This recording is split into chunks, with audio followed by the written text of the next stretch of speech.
Hello, good morning, good afternoon, good evening. I'm Alraune, and today, right now, we are playing more Paranormasight. We're going to be carrying on with sorting things out with the police investigation, and then I think that's going to cause a cracked screen where we can't continue until we do. Back to the schoolgirls with Hitoni's help. So that is the plan for now. And I'm going to turn the audio capture down a little bit.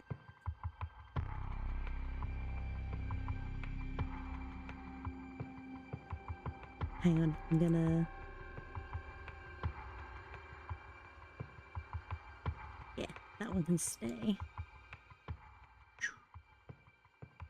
Have you down there? There we go. That works better. But yeah, and as you can see, I'm using my brand new fancy model. Very happy. So let's get into it.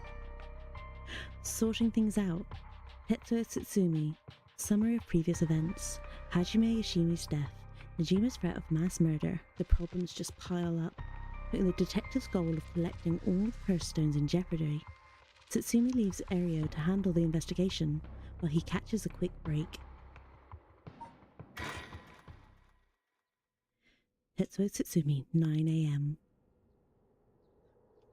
Kinshibori Park.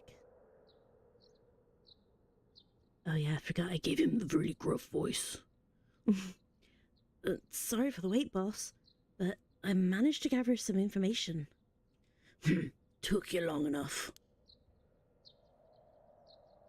Let's check the surroundings.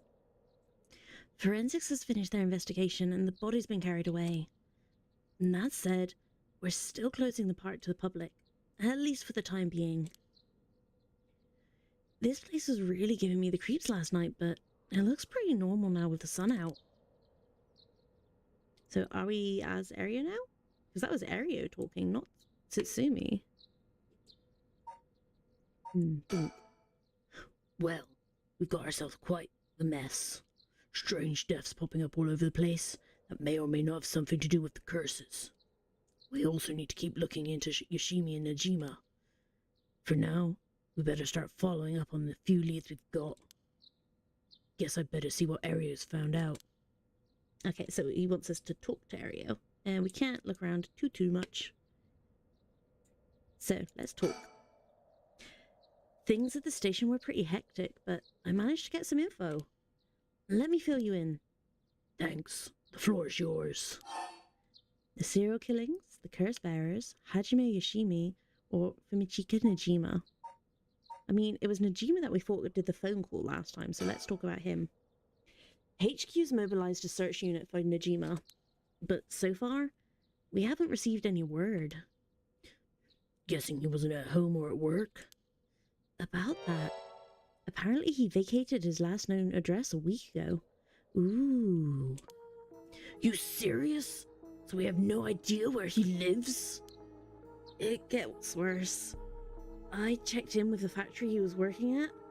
Okay, because we were kind of suspicious that he might have been the school janitor last time, I think. Or not last time, but a little bit ago. So the fact that he's not... He was at a factory instead. They told me he was only there for a month before he quit. Hold on a second. You're telling me nobody caught that?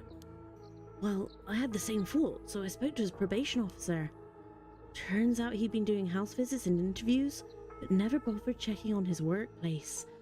Okay, that's just like negligence on the police or the officer's part. He also said he'd lost track of Najima when he moved to the new place. Jeez, that's just sloppy. I've heard that they're giving parole to just about anyone these days because they're running out of room in the prisons. Which also means there aren't enough probation officers to go around. Dude's probably overworked. Yeah, but still... Overworked... Yeah, but overworked, and then when you've got a person who was a convicted serial killer and you're like, yeah, I'll let it slide. It's still not the best. It's not the best. I'm sure he's got loads of other high-profile people that he's working with, but yikes. Just a yikes. So Najima got to fuck her out unsupervised. God damn it. That asshole's annoyingly good at faking remorse, or insanity, whatever the situation calls for. Back when I arrested him all those years ago, just talking to him left a bad taste in my mouth. He's probably hiding under a false name, which will make it hard to track him down. Oh, so it could still be the janitor then. That explained why he was so brazenly made contact. That asshole. He's mocking us. Well, for now, the paperwork to circulate his name and mugshot is being filed. That's gonna take way too long. We only have until dusk. Think. Guess I'd better see what Ario's found out. Okay, so we can't think of anything else. We'll just have to talk more. Let's just keep talking about Najima. Speaking of Najima... Yeah? Did you manage to reach your daughter? It'd be best to put her in protective custody as soon as possible. Not yet. I can't reach her. They called, but she's not picking up. Wasn't home when they went to the house either. That's not good. Does that mean she never came home? And why weren't you the one trying to reach her? Shut up. I don't have her contact info, alright? Damn. She really doesn't trust you, huh? Either way, I told her mother that it was an emergency and that we'd send an officer to find her and get her to safety. She was rude. It's such an intense part. It's like, oh my god, his daughter's in danger. And then they do the pursed lips again. It's never gonna stop getting me. You were real reluctant, but I got her to agree. I guess that explains why you got divorced. But if you, her former father, can't find her, how the hell did Najima do it? Former, eh? That cuts deep. Yikes. Sorry. It just kind of slipped out. Anyway, I suspect it has something to do with his curse echo. Back on topic already, huh? He said his curse could kill a lot of people in a short time. May even allow him to act from a distance. I see. The one-sided read. What was that story about again? Something about a man stalking a woman who goes insane and chops her up? Alright, one of the more gruesome of the 7 mysteries.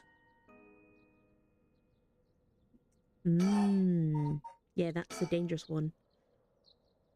As for Najima's whereabouts, all we can do is throw more people at it till we find something. I'll check in with HQ frequently to see if they've got any updates. Ooh, hang on, I might just make myself a little bit more opaque. Like there.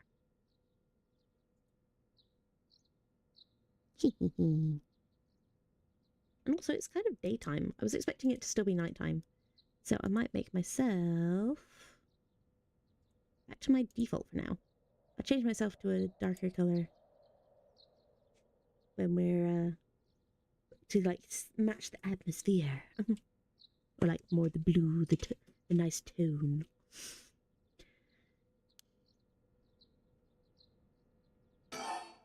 So that's all we can ask about Najima. So Hajime Yoshimi. I asked around Samaida's Community Safety Bureau where Yoshimi was stationed. It seems like he was investigating the apparent suicide of a girl named Michio Shiraishi. Ah, yeah. I heard about that. He was trying to determine whether it really was a suicide. Looking into the height of the building, the force of the impact, the wounds, all that. He must have suspected some kind of foul play, because he ordered a full investigation. But it had already been deemed a suicide and his superiors told him to not go stirring things up. Huh. What was the evidence? Well, according to the report I found on his desk last night, the body was found at the foot of a building a ways away from the road. There was no evidence of a vehicular collision, So it was ruled a suicide, but he thought there was more to it. Yes. A truck or other flat-faced vehicle travelling at high speeds could have inflicted similar damage. In other words, sometimes a traffic accident can look like an awful lot like a fall. So there is a chance that it wasn't a suicide. But what a terrible way to go. There were no brake marks on the road, meaning it could have been a hit and run. The vehicle would have hit her without slowing down at all. This is turning into quite the grisly case. But the vehicle couldn't have come out from under collision like that unscathed. Exactly. So I asked the traffic bureau to keep an eye out for any vehicles with frontal damage. But I haven't heard back from them yet. I don't think they're looking very hard. So we've got no proof. That said, if it was a traffic accident rather than a suicide, it's possible that someone silenced Yoshimi because he was on the verge of discovering the truth.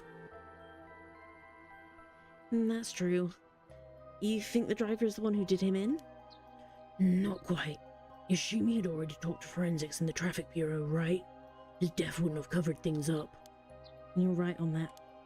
Even if the suicide was a cover-up for a hit and run, it doesn't seem like enough reason to kill a cop. Hang on, I'm just gonna mute. I need to drink some water because again, Tatsumi's voice, it kills my throat.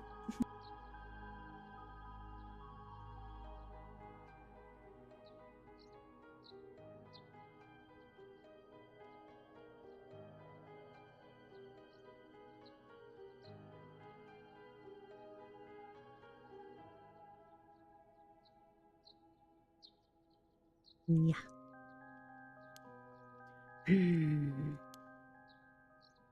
Oh, that's right. Unrelated, but I've got something else too. I managed to get a hold of Michiyo Shiraishi's address. Yoshimi went there a bunch over the course of his investigation. Might be a good idea for us to drop by too? Good thinking. Hopefully that'll give us some more leads. Alright, let's move on to the next topic. More talking. More Hajime.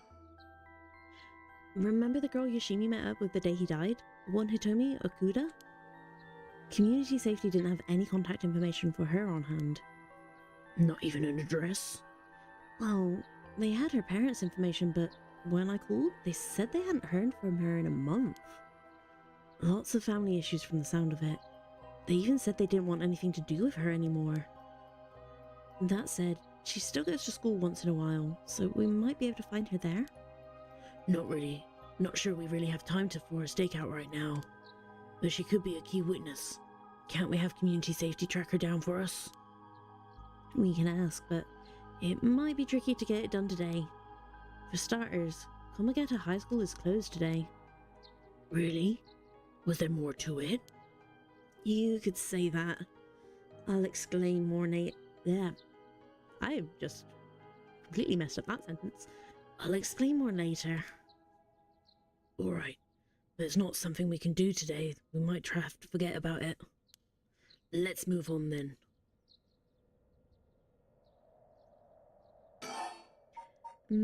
Let's talk about curse bearers. At the moment, we only know the identity of 4 curse bearers, you included. Yutaro Namegaki had the foot-washing mansion, and Hideki Araishi had the ever-burning lantern. We've got both of their curse stones. And then there's Najima, who claims he has the one-sided read. Yeah, that about sums it up. Files updated. Open the updates page. So we don't know who has the Whispering Canal, or the Beckoning Light, or the Taiko... Oh no, we found that with Shugo, didn't we? Or Shogu. So the Fool's Procession is Yako, the Haunting Clappers is Harue, Evergreen Beach is Tetsuo, and then he's also got the Foot Washing Mansion and the Ever-Burning Lantern, and one-sided reed is Fumichika. Okay, that's good to keep track of who's got what. Nice. We'd better figure out who the remaining 5 are quick. How should we go about looking for them? There's no point in searching blindly without a lead. Let's focus on other things for now. Tracking down Najima may lead us to other curse bearers too. Either way, he should be our top priority. He could do some real damage if we don't get him. I also want to look a little more into Yoshimi. I've got a feeling there's some connection there. Aye, aye, boss. Sounds like we've got our work cut out for us. Hajime. I got some information about Yoshimi's fiancée from the community safety. Her name is Mayucho Ozawa, 27 years old. She works as a beautician in the area. Look, I even managed to get a picture of her. She sure is a beauty. But... oh boy, here it comes. What? Community safety hasn't been able to contact her since Yoshimi died. Not by phone or at her house. In other words, no response. Dead silence. There it is. Can't things just be easy for once? Persons of interest updated. Look at the updates page. Oh yeah, she is super cute. Hang on. Hey, hang on. Where's my...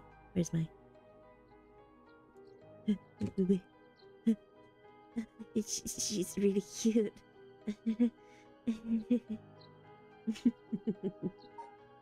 Yeah, blah, blah, blah. There we go.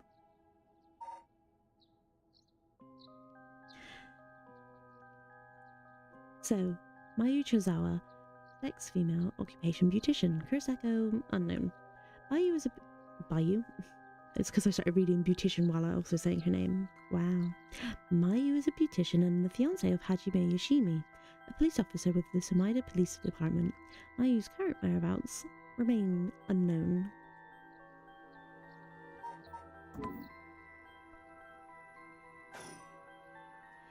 It's definitely starting to look suspect. A crime of passion, perhaps? Huh? It's fairly common for people to be killed by a lover or spouse. Oh, yeah, it's fairly common. But Yoshimi was well liked, and they'd all been together for over 10 years. You never know. Things could be different behind closed doors. I guess so. But we'll have to consider the opposite scenario too. It could be that the same person who's out for Yoshimi is after his fiancée as well. She could be in danger. You're right. Either way, she's important to the case. HQ's already has people looking for her. We'll know as soon as she's found. He's been up all night gathering information. Must be nice to be young and have that kind of energy. But I'm glad to have him on my side. Gave me a chance to rest up.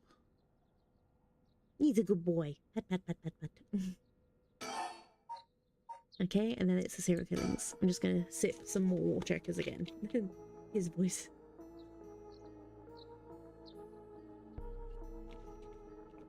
A total of 3 mysterious deaths were confirmed in the area, including the one in this park. So let's start with that one, the young man we found here. Shogo Okie. He's been identified as Shogo Okie, 25 years old, a regular old office worker who worked around here. He died of asphyxiation due to water in the lungs. He drowned. He drowned? In the middle of the park? That's not possible. It's gotta be a curse we're dealing with here. About that, boss? Isn't this park associated with one of those 7 mysteries too? Yeah, the Whispering Canal. I mean, I can cheat. Science. 7 mysteries. Yeah, the Kinshibori one. I figured it was the canal, but just to be sure, Yeah, Whispering Canal. And that's right, the Whispering Canal. It does seem like there'd be a link between a canal and death by drowning, don't you think? Sharp thinking, Ario. You're starting to get the hang of this. So let's assume they're related. What's next? And before that, the body of a woman was found behind a residential complex in Kamizawa. The victim had been identified as Tawako Hayashi, 29 years old. She was an office worker who lived on her own in the area. As for the cause of death, well, yes. The entirety of her body was crushed by some kind of strong external force. No murder weapon was discovered in the area, but considering the way she was found, we're looking for something large, flat and heavy, that could have crushed her in one fell swoop. Hang on. Are you saying she was stepped on? Meaning the foot-washing mansion one? Exactly. Crushing is the foot-washing mansion's modus operandi. The place the body was discovered is also known to be related to the Seven Mysteries. Then, is this Namigaki's doing? Shit. I knew he'd use it. And judging by the amount of soul dregs, the victim was just a regular person, not a curse bearer. Guess we should report this to Paranormal Affairs. Got it. And as for the third victim... Ooh. He was identified as Kohei Jonoichi, 32, a teacher at Komagata High. He was found in the school's courtyard. Cause of death appears to be external trauma from a fall or heavy blow. The impact crushed his arms and legs. Since he was found in the middle of a courtyard, he couldn't have fallen from the gymnasium or the main building. A teacher dying at school. Not just any school. Komagata houses one of the Seven Mysteries. That was the Fool's Procession, wasn't it? Right. It's where the Fool's Procession is. Where the Fool's Procession is supposed to be. It's too big of a coincidence. We can't rule out the possibility that this death was also the work of a curse. So that's why the school's closed. That's right. I see. Either way, it seems all three victims can be tied to the Seven Mysteries. There's probably a curse bearer at the center of it all, pulling the strings. But you've got a point. All these strange deaths do point in one direction. And that's right. And Hajime's case wasn't all that different either. He also died of mysterious causes in a place connected to the Seven Mysteries. Problem is that the timing doesn't match up. He died before the curses were activated. Could he have been hit by a different curse? One that didn't have anything to do with the Seven Mysteries? That's a thought. But if that were the case, we'd be dealing with a powerful practitioner. One who could pull off a curse like that without using a curse stone. You pouty face again. It's so serious. You pouting. He's pouting. There aren't many people in this day and age who could do something like that. Oh, really? I see. I don't know too much about that stuff. I'd be more surprised if you did. Interesting. Well, looking at these deaths, it seems like many of the curse bearers acted last night. But we can't rule out that there were more killings from which the bodies haven't been found. Yikes! I hadn't thought about that. But there is one silver lining. Judging by my own curse stone, it seems that the curses can't be activated while the sun's out. Oh, that's great news. So basically we're safe during the daytime? So you're saying you might have tried using your curse stone during the daytime? And Jun's the only one near you? So you tried hurting our precious baby boy Jun? It's so mean to do me. Exactly. It's also likely why Najima gave us till dusk. He must have known the curse stones couldn't be used during the day. Either way, we got till nightfall to settle this. It's time we flushed out with the other curse bearers. Aye, boss. Let's do this. That's about it. Shall we continue our investigation? We could go to Komagata High School to look into Hitomi Okuda, or to Michiyo Shiraishi's house to find out more about her. Think. There's a lot we need to do, but not a lot we can do. This ain't looking good. We're gonna run out of time if we don't do something. Gotta keep moving. We got the buddy cop music again.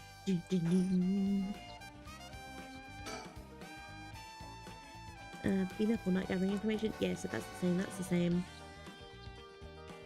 Anything else with the star news? Forensics have finished their investigation and the body's been carried away. That said, we're still closing the park to the public, at least for the time being. Okay, let's move.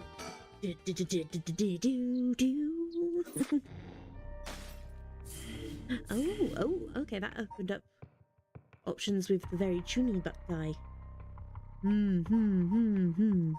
Fancy sushi. That just reminds me, has anyone watched Alraune High? And the fancy tuna?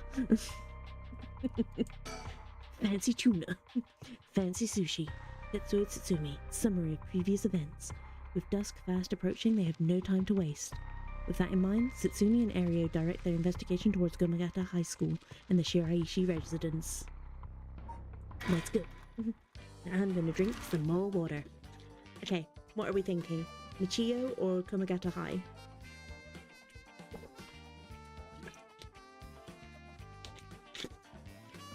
I'll do a little poly-pole. Ba-ba-ba-ba-ba. Nyomp, nyomp. Oh. Which one? School? Oh, wait, I did the opposite caps lock thing. School, neighborhood.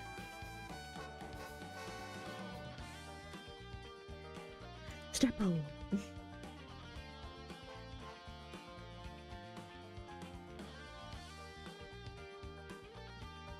And I'll leave it up for like 2 minutes. I do like the music though.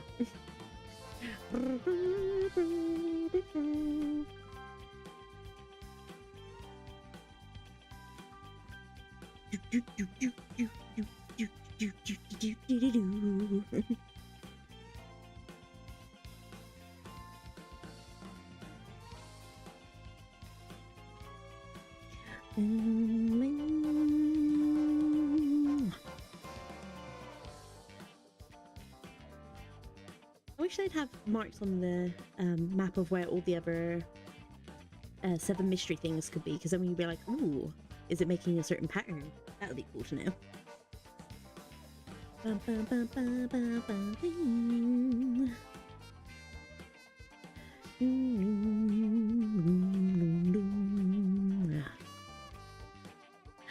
Alright, actually, I can do. I'm running down the street. Where am I gonna go? Which one do I want to go to? Want to go to the school? Or do I want to go to the neighborhood? Which one? Which one? Help me decide. Help me decide. Oh, it's a lovely neighborhood. Oh, it's amazing. Into the water. Then I slowly float down the river. Slowly floating down the river.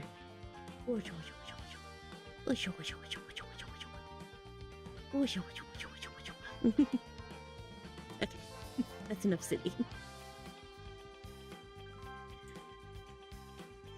I don't want to leave the pole going too long.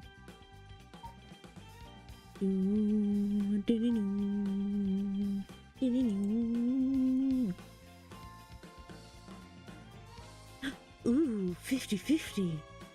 To the school and to the neighborhood. Ooh. So we're at an impasse. Okay, how about I'll do an eeny, meeny, miny, mo then. Eeny, meeny, miny, mo. Catch the killer by his toe. If he squeals, let him go. Eeny, meeny, miny, mo. Which one will it be? Oh, we're closer to the neighborhood. We'll do the neighborhood for now. Tetsuo Tsutsumi, 9 AM. Near the Shiraishi household.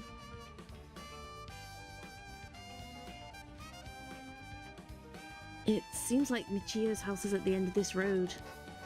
And we don't want to intimidate them, so maybe I should go alone. Surroundings. The houses are really crammed together in these narrow alleyways. Strangers like us walking through definitely stand out. It really feels like old Tokyo. Think. So, the Shiraishi household. There's a chance that Michio didn't actually kill herself. It might be for the best that we didn't find her parents.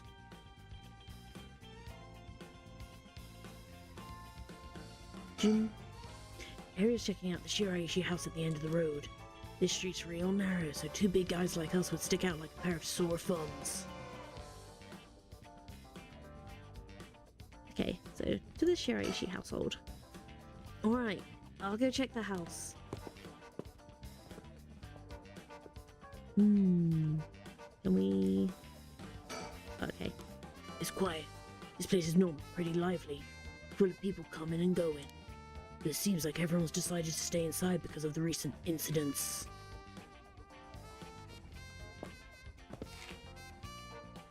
Oh, you're back. No luck, boss. No one home? It doesn't look like it.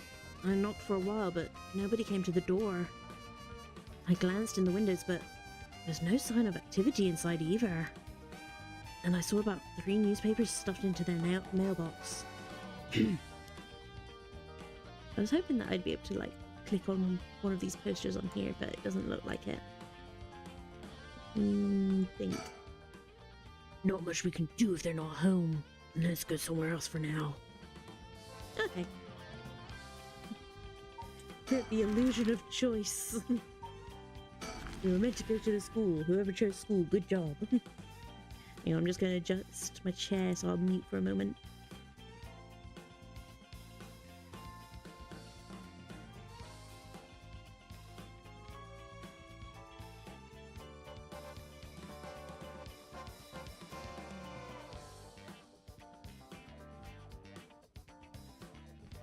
There we go. Here we are. Komagata High. Classes are suspended for the day, so the students are just kind of wandering around aimlessly. The news of the dead teacher has also attracted a fair share of rubberneckers. The atmosphere is kind of tense with this many cops around. This place isn't only connected to the case because the students were under Yoshimi's jurisdiction. It's also the site of the Fool's Procession, and of course, where that teacher was killed. Seems like a likely place to find some clues, don't you think? Alright, speaking of schools. What is it? You said Paranormal Affairs can't help us right now. So why don't we get that psychic high schooler you mentioned to help us? A lot of the people involved in this case lead back to this school anyway, so it might make things easier to have them with us. For a guy who questioned me on the legality of working with them, you sure seem eager to exploit underage labor. Hey, who said anything about exploiting them? I just want to give our young experts the opportunity to shine. When did you become such a smooth talker? Anyway, I'm afraid I don't know where they are. Oh, I see. I wonder if there's anyone who could help us scout out the area. Oh, so is this at a point where we can't do anything? School gates. The school gate will stay locked while the forensics inspects the scene of the incident. Looks like they're still busy. Let's talk to the person in charge later.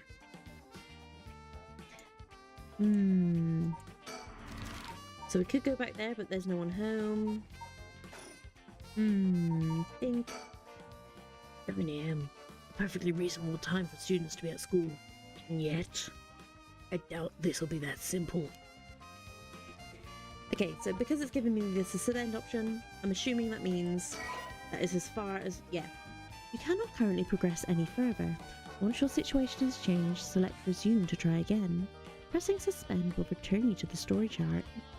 Suspend. So, next we're going to go with Hitomi's help.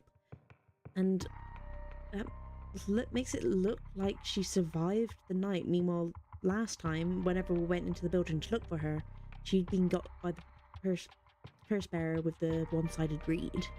So hopefully she is okay, and that's not a weird alternative version of Hitomi. Hitomi's help, Yako Sakazaki. Summary of previous events. Bringing her friend back from the dead means she'll have to pay the price.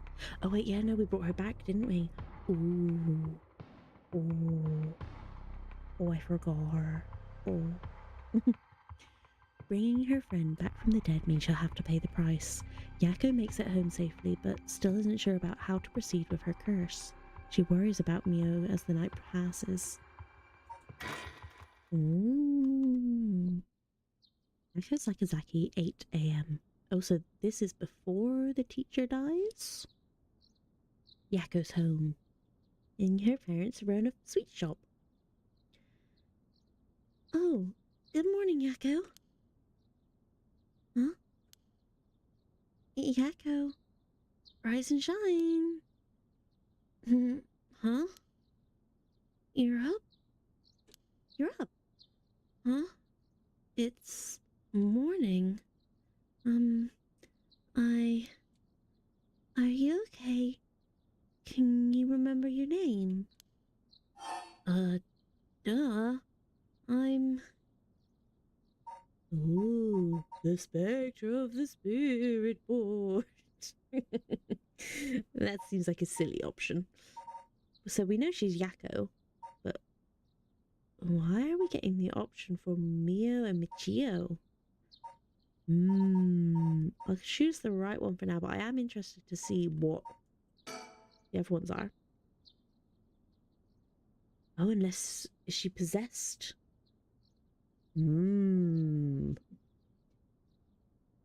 Yes, I'm Yako Sakazaki.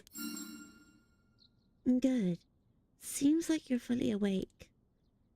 Oh, Mio. Thanks for last night. Was everything okay? Yep, still alive. I couldn't dispel the curse echo or learn the identity of who used it. I managed to at least get away. But in that situation, it's the best you can hope for.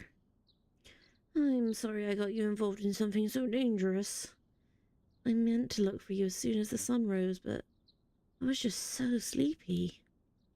I can't even remember when I fell asleep. It's okay. It's only natural to be exhausted after what you went through. Besides, I also feel bad that you've been wrapped up in all of this. It's supposed to be my job to prevent that from happening. Oh yeah, you said something about that last night. Just who are you exactly, Mio? Oh, well, the truth is, I've been trained in things having to do with the supernatural. Huh? You mean you can learn that kind of stuff? Like you would with flower arranging? I had quite the eventful childhood. Huh. That sounds like it must have been tough. Yes. It would take a long time to explain, so let's leave it at that for now. As fate would have it, I've ended up as the apprentice of maybe more like assistant to a notable paranormal expert. Schools have always had more paranormal disturbances because young people tend to be more susceptible to these things. I'm sent to schools that may experience something paranormal and put a stop to it before it happens. Wow, that's amazing. So it's like a part-time job? You do while still being a student? Well, I do help maintain public order, but it's all part of my training, so I don't get any money. Oh, you've got it rough then. But still, that really is amazing. You were so cool when you faced off against the evil spirit. I never know if I should be happy when you compliment me like that. But anyways, that's why it's up to me to resolve any paranormal issues at the school, and why I'm going to look into the cause of all this.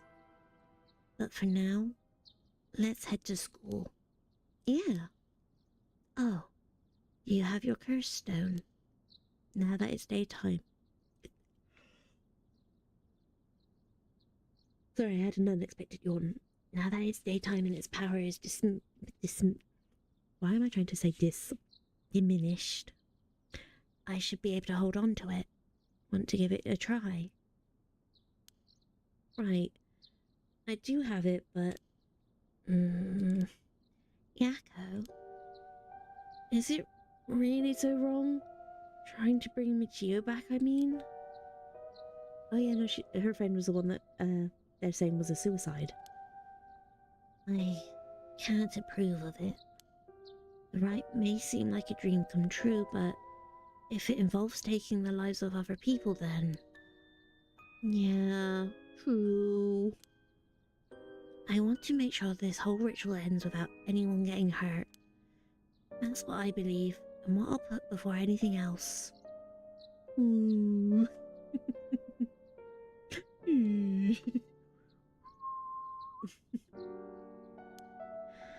I'm sorry, but is it okay if I hold on to it? Yakko. I promise I won't use the curse, no matter what. But maybe there's some other way. I just have this feeling that I shouldn't give up on the possibility just yet. And that said, I'll help you, even if it's to stop the curses. For the Machia that still exists within me, I'll settle things so that we can move forward. Okay. But if you ever feel in danger, you can give me the curse stone at any point. Right. Thank you, Mio. Okay. Okay then. Let's go. Files updated. Open updates page. Candy shop Senoya. An old-fashioned candy shop located on a street corner in Honjo. It has been in Yako Sakazaki's family for 3 generations. On the weekends, you can spot Yako watching over the store, cooking monjayaki and playing traditional tops and cars games with the local children. Though traditional candy shops are known for selling cheap treats for kids, it is not uncommon to see these large privately owned businesses become something more like general stores, selling food, drinks, utensils and other daily necessities. Many families operate candy shops on the dirt ground floor of their home, known as a doma, with a space in the back where customers can eat monjayaki as well as arcade games, and capsule toy machines in the front. Such facilities make them attractive places for children to gather and play. However, the harsh reality is that traditional candy shops, which thrived during the period of high economic growth when many confectionery manufacturers entered the market, are experiencing a steady decline due to the rise of convenience stores and changes in the children's interests and tastes.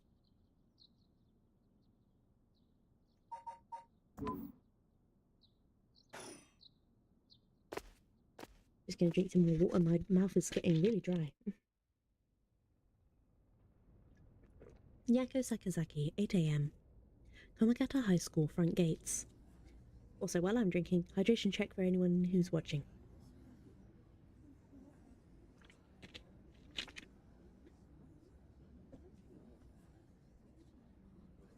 Huh? I thought it's unusually noisy. There's a big group of people and police in front of the school. Did something happen? If the police are here, then something must have. I'll go ask. Thanks.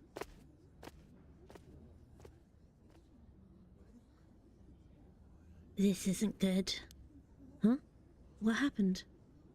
Don't panic, okay? The first teacher who came to work this morning found something. Okay? Oh, the stinger. Da-na-na-na. Mr. Jonoichi was found dead in the middle of the school grounds. What? Hang on, then I can also... What was my surprised one? No. Not that one. No. I forgot all my buttons. Oh, that one. Oh my goodness. Oh my goodness. He was found dead?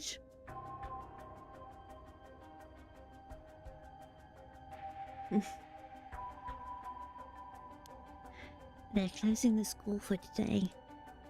But that's not all. I didn't know this either since I didn't watch the morning news, but rumors are spreading that a number of bodies were found nearby. What? There's no way. Why? Could it be because of the curse? We don't know enough to say. From what I heard, Mr. Jonoichi's body was in the middle of the grounds, but his body was covered in bruises, like he'd fallen from somewhere high. Weird. Taking into account his unnatural death and the timing, it's very likely it has something to do with the curse. You're saying someone used their curse on him last night? Seems like it, doesn't it?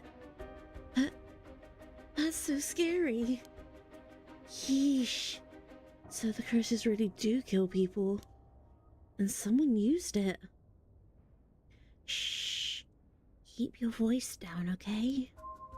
What would happen if another curse bearer heard you? Sorry. Ooh. Open updates page. Oh, that dude. Oh, so he's the one that died. Ooh.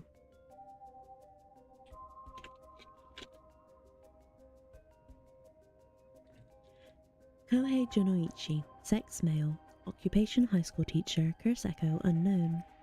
Kohei is an English teacher and the homeroom teacher of Class 2C at Kamagata High School. He was seen alone with Hitomi Okuda in a classroom late at night by Yako and Mio. His deceased body was discovered on the school grounds at dawn. Kohei was an honours student and top of his class back in his high school days. The apple of his parents' eyes, he was placed under immense pressure to attend a first-rate university.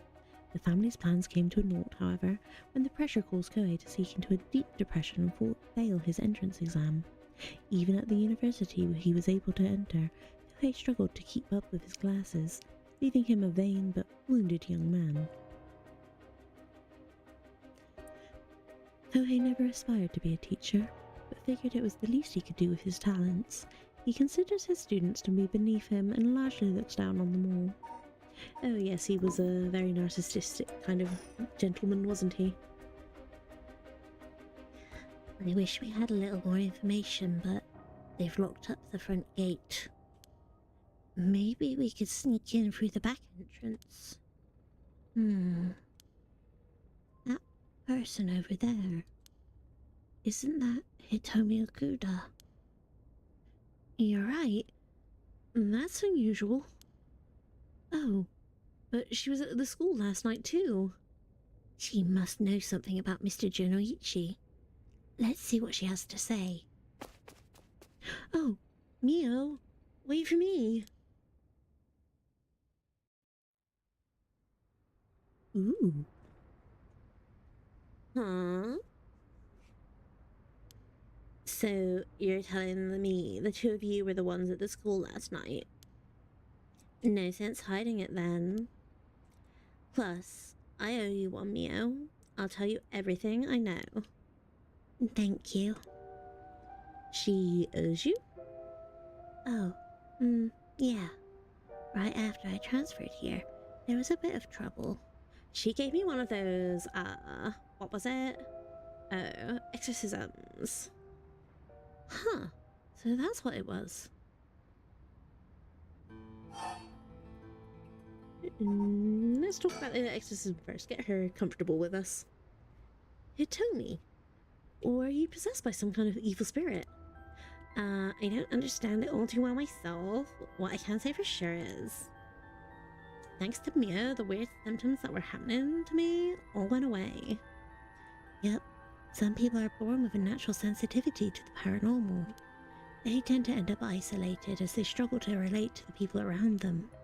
They also tend to draw spirits to them naturally. This can cause strange symptoms they don't understand, like headaches, muscle stiffness, and hallucinations, even memory problems. I'm sure it must have been very hard. So that's how it works. Huh. Do people also have their personality taken over when possessed too?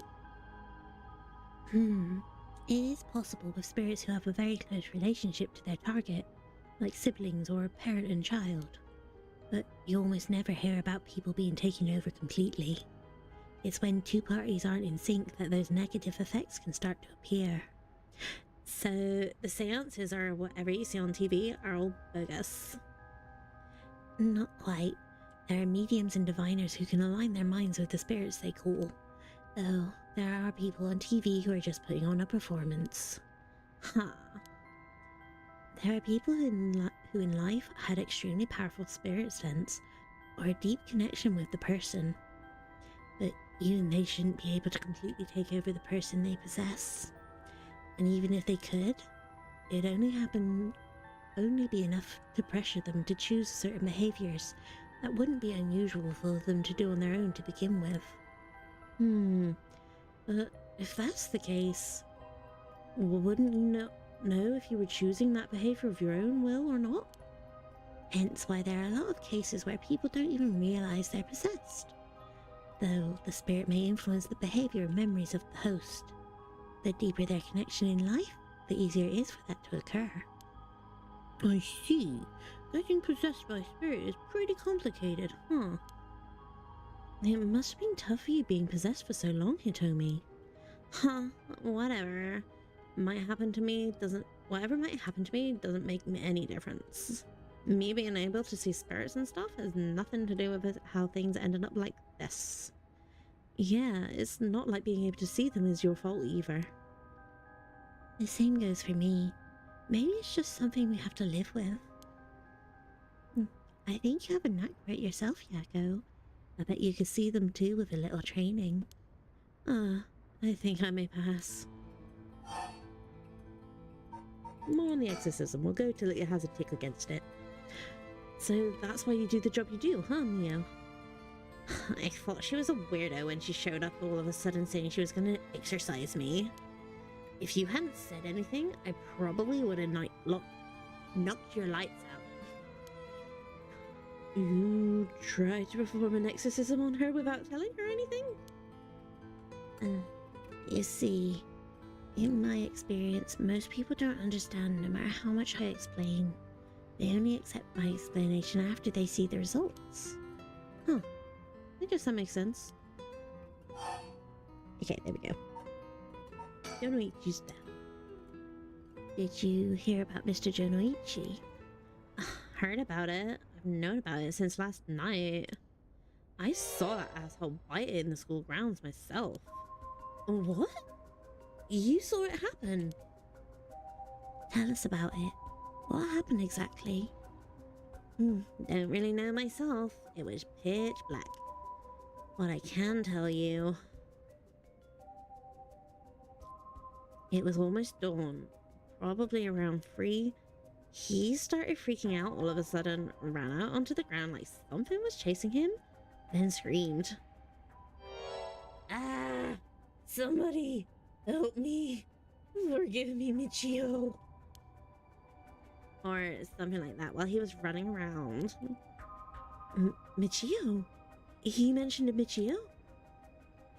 Was there anyone else out on the grounds? It was too dark to see from where I was, but for a second I think I saw a girl in a school uniform with her hair in braids. Oh? I didn't go out to make sure, so it could have been nothing for all I know. Then I heard him begging for his life like I was wrong and I'll do anything. Then, all of a sudden, his arms and legs snapped, even though he was just standing there. His arms and legs broke without anything being done to him? He fell over and quit moving, so I thought I better get out of there. Then he croaked, and that's all I saw. I see. But from what you've told us, it almost sounds like Michio's ghost chased down Mr. Jonoichi and killed him. Hell if I know anything about that. I'm just telling you what I heard him say.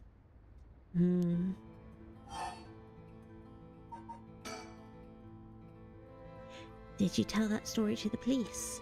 Nope, and I ain't gonna. Can't count on them for shit. Not like they'd believe it's such an insane story anyways. Right. But there must have been at least one person in the police worth trusting, right? Yeah, I guess. There was this one cop who always got on my case about stuff. But he died just the other day. Oh, he did? I'm sorry to hear that. Everyone who gets involved with me ends up dead. Maybe I really am cursed. Pisses me off. You've got it all wrong. The spirit that possessed you wasn't that kind of spirit. Huh? It wasn't? Yeah. This was just an unfortunate coincidence. Though, I'm sure it was hard enough for you.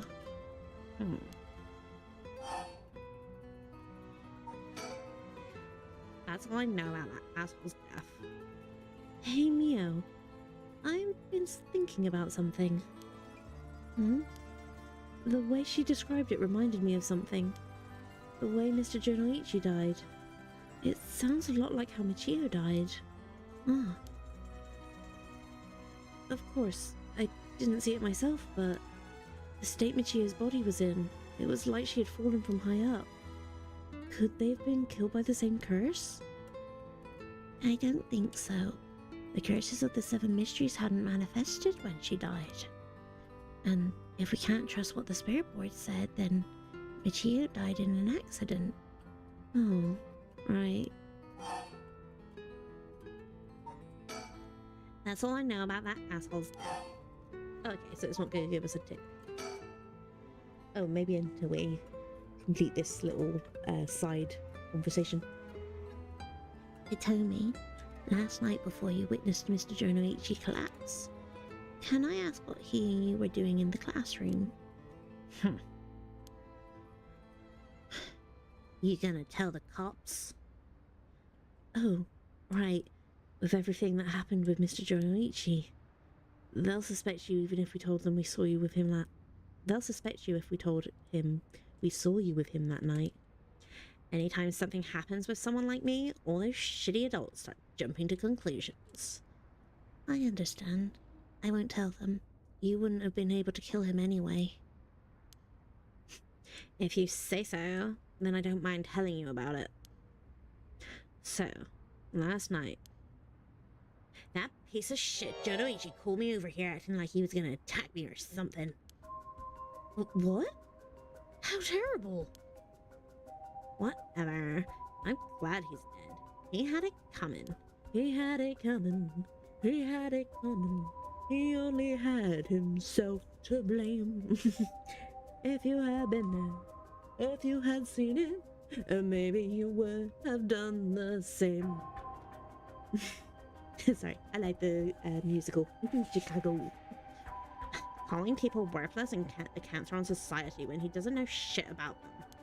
That asshole was the one always acting like scum, if you ask me. Is that so? Could you tell us in more detail why he called you out in the middle of the night? It's hard to explain. Where to start? I'm getting loads of side conversations here. What do you mean by Mr. Jonoichi acting like scum? Was he doing something bad? You know Michio Shiraishi, right? The girl who killed herself. Huh? Michio? I don't know everything, but that creep of a teacher had some dirt on her. And he was using it to blackmail her, pull her up after school and make her do whatever he wanted. What? Yeah, that is very much a... What? Eh? But also, where's my angry... That one, piece of shit, piece of absolute garbage. If he was doing what I'm worried he might have been doing with schoolgirls, fucking piece of ass, absolute garbage. But what? What do you mean when you say whatever he wanted? I'll leave it to your imagination. Nothing that a couple of model students like you would ever get involved in. Ooh, so it may actually be that. Ooh, yeah. Yeah, he's garbage. No, no way. That's... How? What do you mean by dirt? I don't know anything about this. What could I have not known about this? Yeah, well...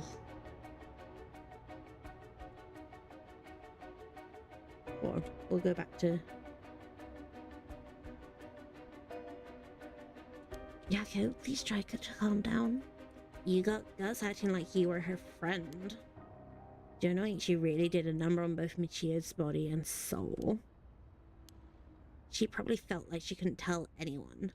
Like she had to suffer alone. No. How terrible. Hitomi, how do you know about this? I just so happened to walk in on it. I know the spots around school people go to when they want to stay out of sight. He ran off in a panic when I yelled at him, asking what he was doing. Walked in on it.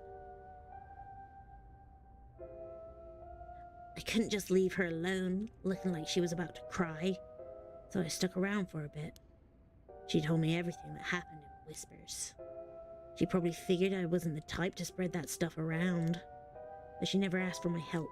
She told me that she was fine and to keep it a secret. Michio, why? She probably thought she just had to grit her teeth till it was through. She was naive. I tried to tell her that if you give guys like that an inch, they'll take a mile. She kept saying about how it was her punishment. She was soft. No.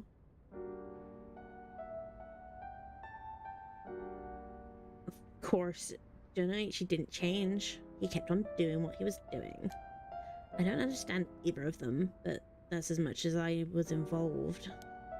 And then she killed herself. Nothing I can do about it now. Hitomi, if you knew about it, then why didn't you... You trying to say it's my fault? She told me not to say anything. She told me she was fine. So what the hell more responsibility do I have other than what I already did?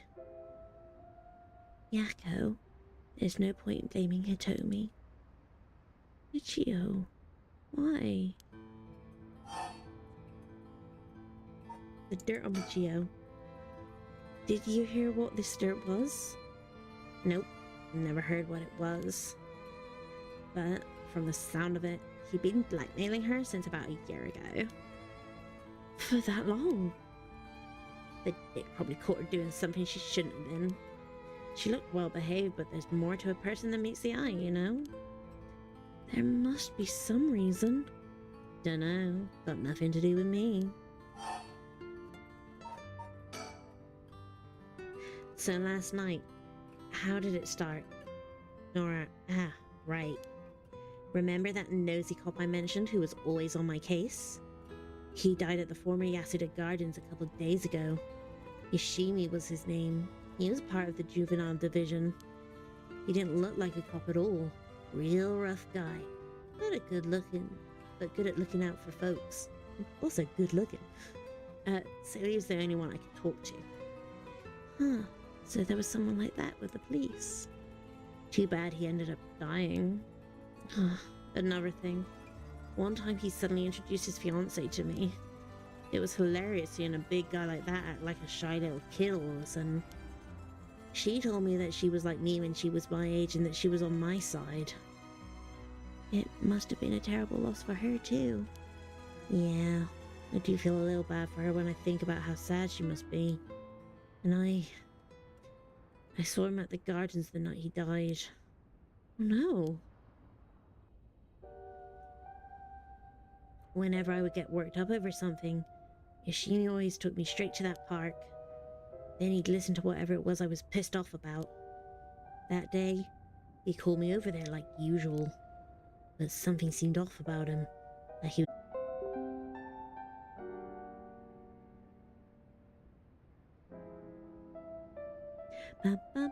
waiting for OBS to reconnect.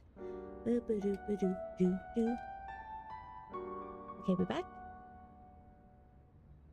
Are we back? Are we back? Are we back?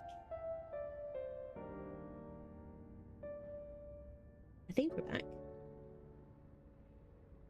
Yeah, OBS. OBS dropped. Cool, we're back. Cool. I didn't skip too much. It was just her saying, oh yeah, I've got it with me now. So, I have it with me now. But that wasn't all. Then he told me he wanted me to look for a talisman Michio Shiraishi had that looked like this one. Huh? Michio? What does she have to do with this? Yoshimi had been meeting up and talking with her. While they were together, he noticed that she had a special talisman or something. But apparently Michio always avoided the subject. A talisman that Michio had? He knew that I knew her, so that's why he asked me. He said, Could there have been something? Could there have been something that Michio couldn't tell even the police about? I know things at home were a little complicated. From what I heard, Michio was keeping her mouth shut about what Jonoichi was doing to her. Hard to talk with the cops when someone's got dirt on you. And I didn't squeal on anything about Michio either. Michio, what is it that had such a strong grip on you? So, basically, Yoshimi didn't just have his eye on Michio, but her talisman too. But after she died, he didn't know where it ended up. So since I knew her from school, he wanted me to look into it for him. Is there something special about the two talismans? I wonder why he gave it to you. Hell if I know. When I looked inside it, there's just a weird, kind of grimy scrap of wood. So, you've seen inside it? But from the way he was acting, it seemed important to him somehow.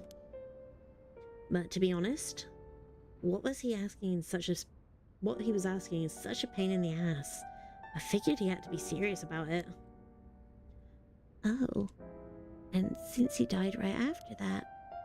Yeah, he even said to me, "If anything happens to me, take those two talismans, give them to a guy named Nakagoshi at the police department." Knowing what I know now, he probably felt that something was going to happen to him. Nakagoshi. Do you know him, Mio? No. I've just heard the name, I think. So there really is a Nakagoshi. That's a relief, at least. Anyway, it didn't feel right just ignoring a dead guy's last request. He told me. Yeah? That talisman. Would you mind if I had a look at it? Sorry, I don't trust you all that much yet. It's important to me. Oh, okay. The classroom last night.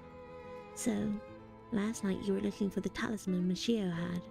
Yeah, and I figured that piece of garbage teacher would know the most about Michio. I asked him yesterday afternoon if he knew anything about her talisman.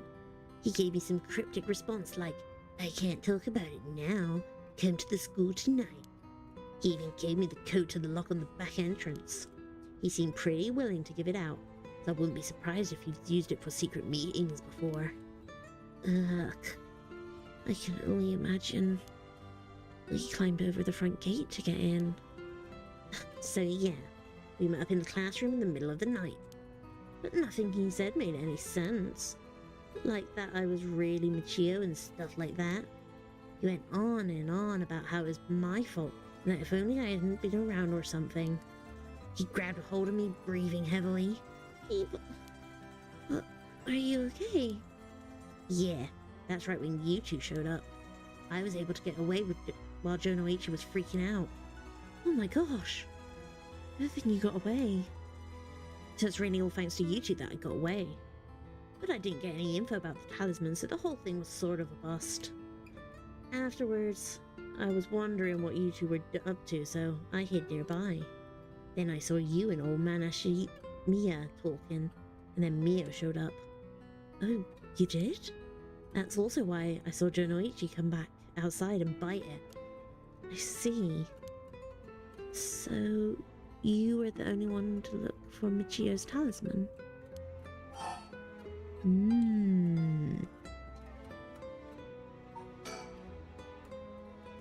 It was dumb. I was dumb to fall for that freak Jonoichi's trap so easily. I could have gone a lot worse, but I lucked out.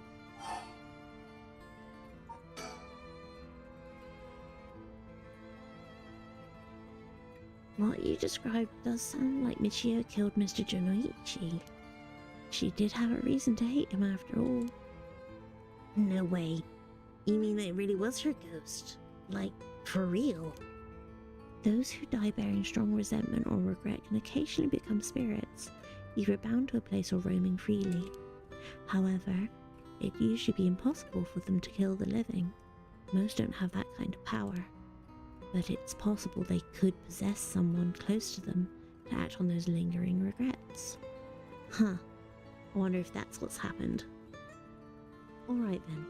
Supposing what the spirit board said is true and Michio's death was an accident, then she must have had some regrets.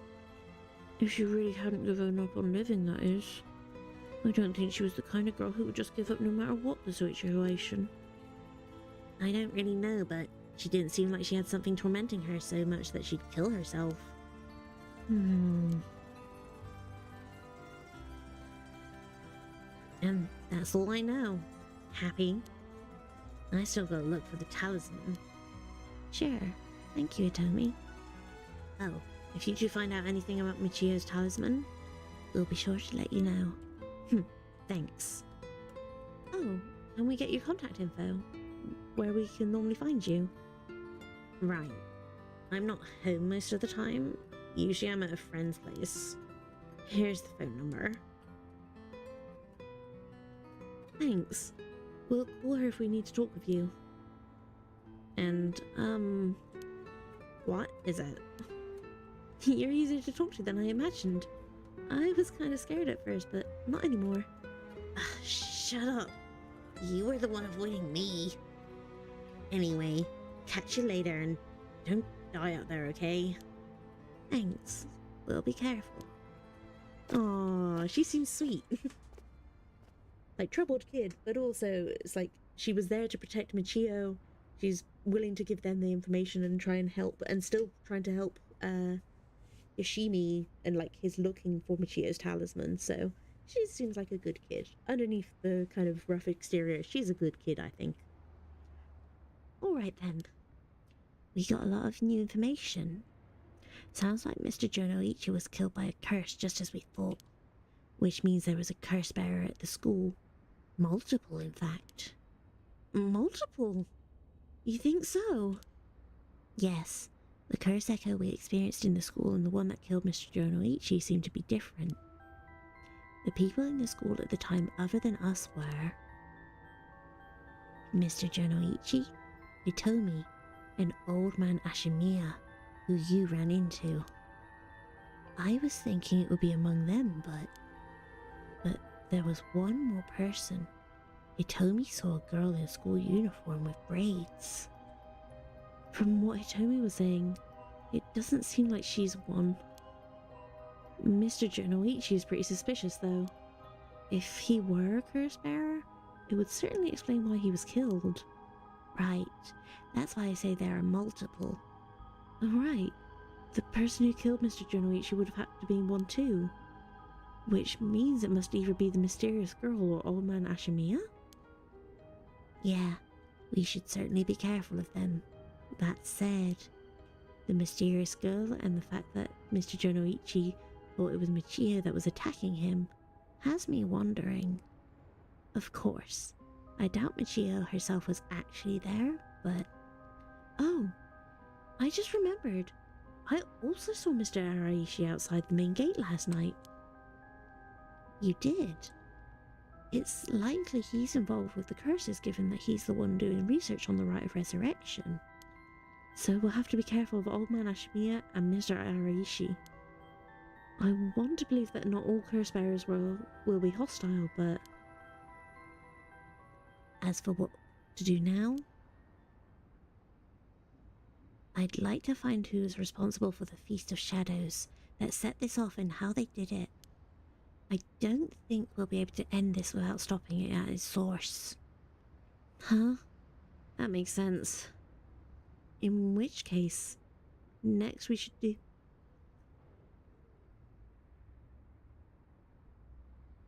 Sorry, I had another yawn. Next we should do what exactly?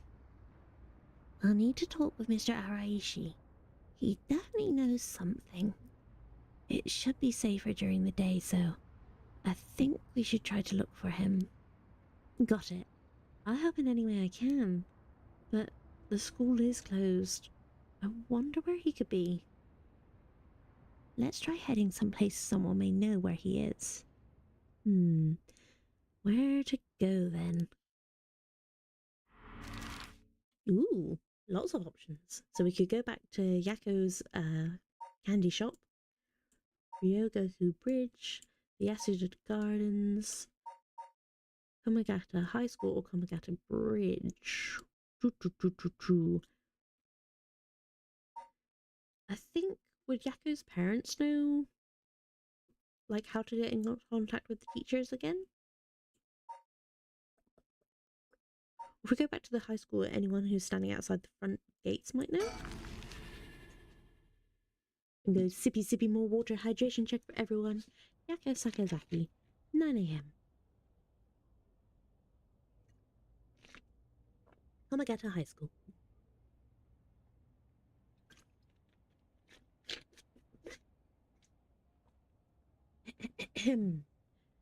And so, Mio Kurasuzu and Yako Sakazaki decided on their next location to investigate. Pew. Okay, that's as much as we can do with those two for now. Which means we go back to Mr. Chuni boy with his fancy fedora hat and his very deep V-neck shirt. Life can be tough. Right, I'm just gonna adjust my chair again so I'll mute because it gets loud.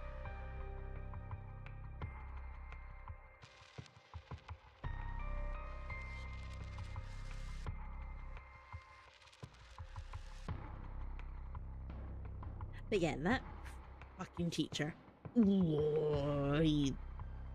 Like, I kind of got that he was kind of scummy, but I did not think he was that fucking scummy. Like, makes me want to barf. I think I'll do this kind of segment, whatever, and then I'll probably stop it there for today. Okie dokie, because I don't know how long this might take. So, life can be tough. Haruo Shigima. Summary of previous events. Throughout the night, Richter continues to gather information about the curse stones, while Haruo lies awake until dawn, preoccupied by the prospect of bringing her lost child back to life. Haruo Shigima, 10 a.m. Shigima Mansion.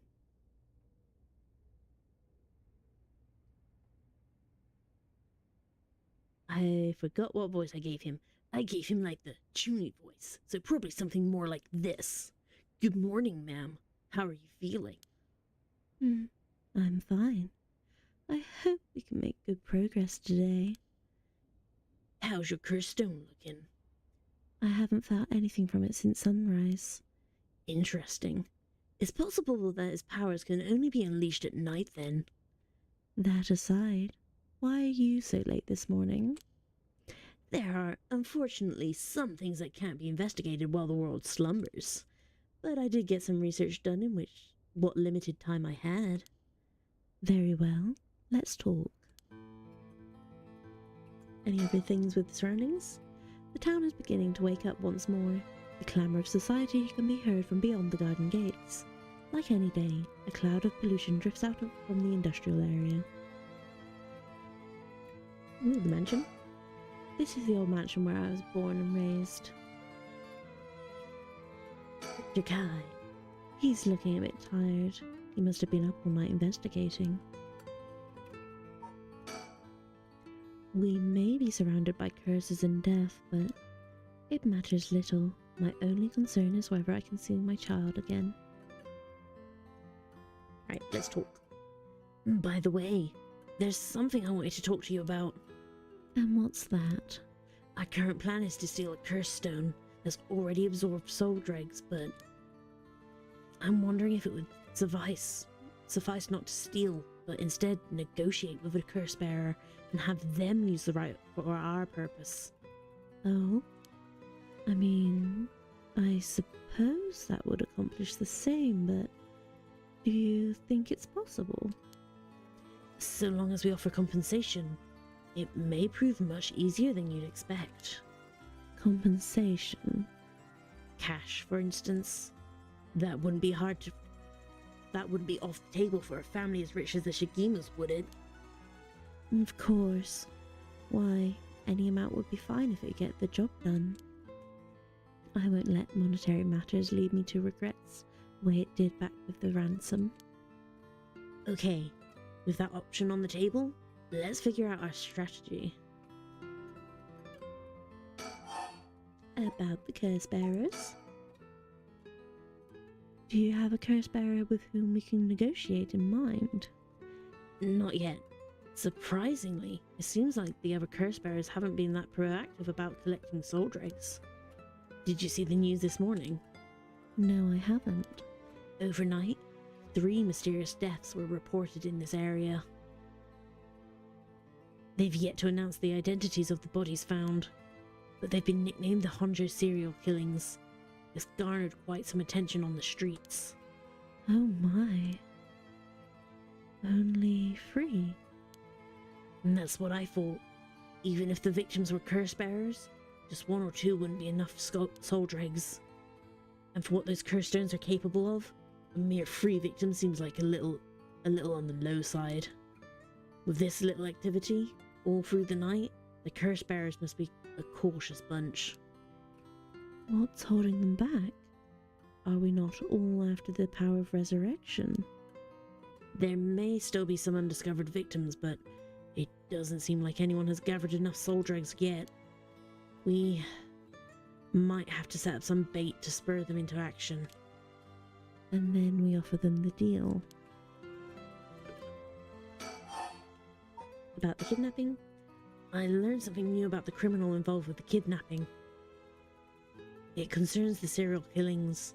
There was a body found at Kamagata High School. The person was identified as a school teacher. His name was Kohei Jonoichi.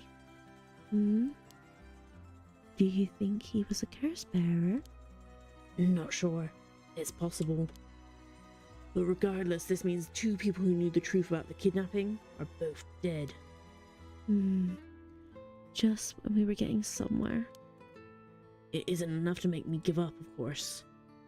Still, we don't know about Michio Shiraishi's residence. It'd be wise to pay a visit. Understood.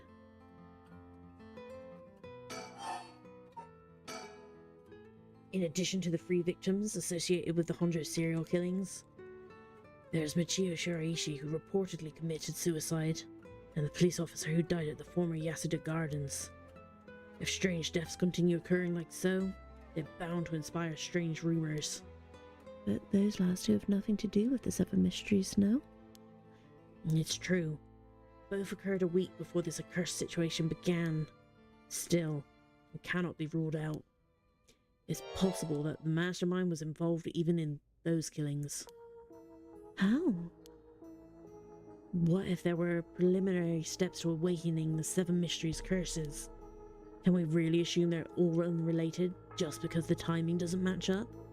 Or rather, the police officer's death was so baffling that it'd be easier if it were connected to these curses. The victim wasn't the type to be caught off guard easily. You seem to know a lot about this. I suppose we weren't strangers. My personal feelings might be wrapped up in this one too. I see. If you were to investigate this matter more... Oh no. If you were to investigate this matter more, you might get a lead on the mastermind. You're right. If we wish to focus on the mastermind's identity, this would be a fine starting point. About the serial killings. We might even discover more deaths related to the curses on the way. We should pay attention to today's news. About the curse bearers. None of the curse bearers seem very proactive. I wonder if this situation could be what the mastermind who kicked it all off intended. Now that's an interesting theory. You think there's someone behind this all? You mentioned hearing an agonized voice telling you to kill when you first obtained the curse stone. That doesn't sound like a coincidence to me. Someone agitated the curses in this area on purpose, and they are all likely after the rite of resurrection as well. So you're thinking this person's not one of the curse bearers? You've got a sharp mind, madam. Though, it might seem obvious for the mastermind to become a curse bearer and collect soul dregs if they were after the rite. This would be very risky, since as a curse bearer, they themselves would become a target. So it'd actually be more convenient for them to if the curse bearers moved less aggressively. That's right. But despite that, they've been inciting the curse bearers to commit murders. Why? Let's consider this. What if the mastermind isn't trying to collect soul dregs themselves? You mean their intention was to also steal the souls, while the other curse bearers compete with each other from the start? Sitting back and observing from the sidelines is safer course of action, which is why I figured it best for us to attempt the same strategy. So, how should we do it? There's still reason to suspect the mastermind could be a curse bearer themselves. To be honest, I want to keep my distance from whoever it is. There's no telling what kind of power they might possess. Whether our aim is to negotiate or steal, we'll have to outpace the mastermind. In making contact with the other curse bearers. How do you suppose we do so? At this point, all we can do is search.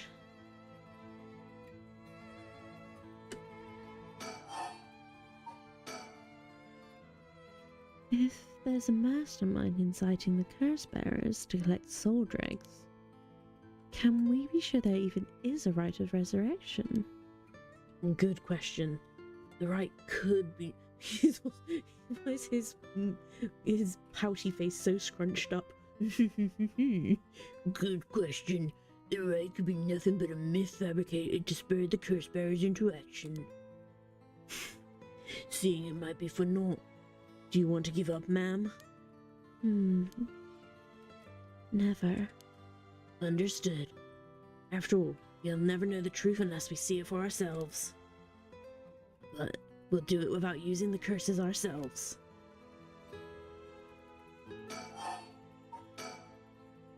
By the way, I met a few people who seemed like potential curse bearers last night. I did some investigating into all of them, but I only managed to get detailed information on 2. You're quick. I suppose that's to be expected from an investigator extraordinaire. I appreciate the flattery. The pose. I kind of want to do an expression or asset where I also do a kind of very chuny pose. That seems like a lot of fun.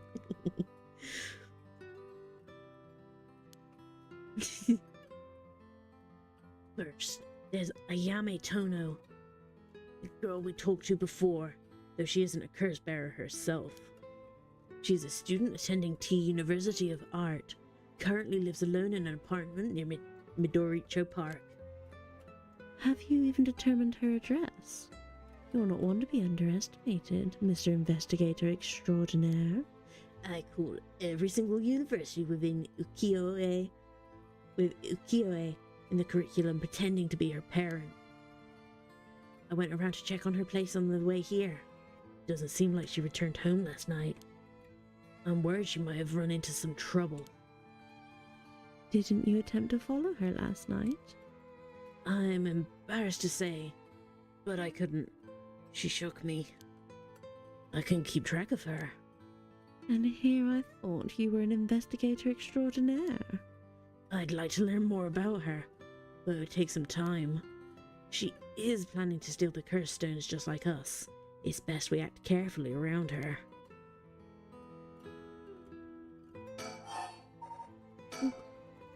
Next is the tall man who was dressed in black. I met him near Kinshicho. He stood out with the way he dressed. I managed to get some good information from him. Impressive. What can I say? I'm an investigator extraordinaire. He works as the secretary to Hihaku Soap's chairwoman. I believe his name is Takumi Yumioka. The Hihaku Soap's headquarters and factories are both located in Honjo, correct? Yes, they've been here for a while, but it's only in the past 10 years that the company has shown significant growth. I remember seeing the chairwoman on the news a few years back. She seems to be very shrewd.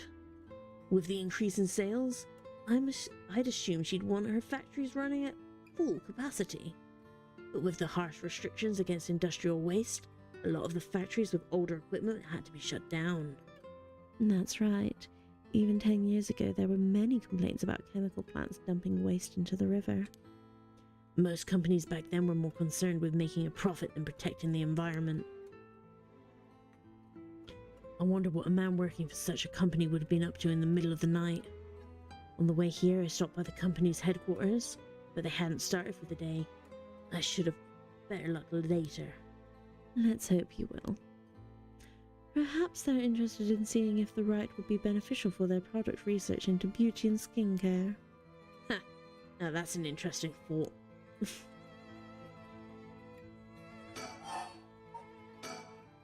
I ran into one more suspicious young man last night.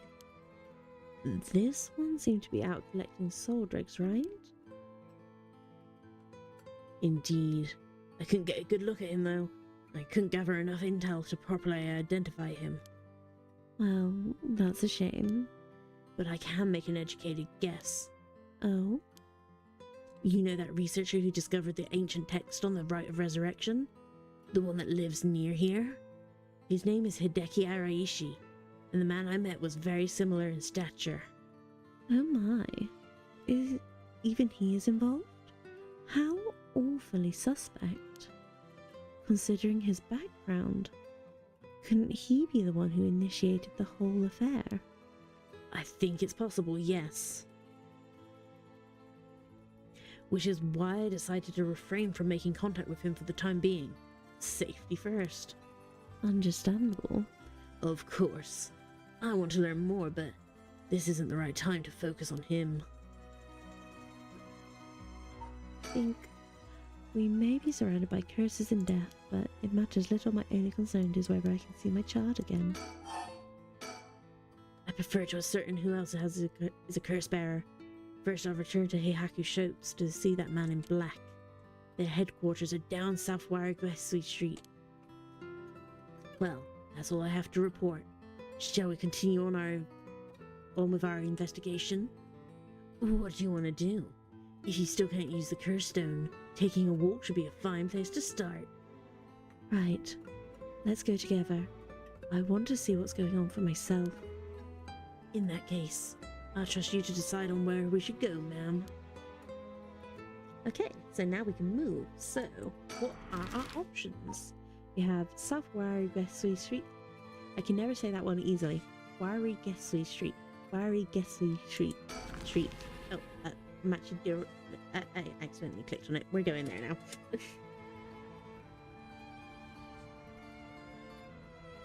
The Heihaku Shops headquarters are on the other side of Waragwesui Street. They were closed when I visited this morning, but it appears things are up and running now. To think a small soap-making company could grow so much in such a short time. They have factories and warehouses throughout the area now. You can see why director and now chairwoman Natsue Yamamori is called the Queen. Ooh. Oh, they've got a nice logo.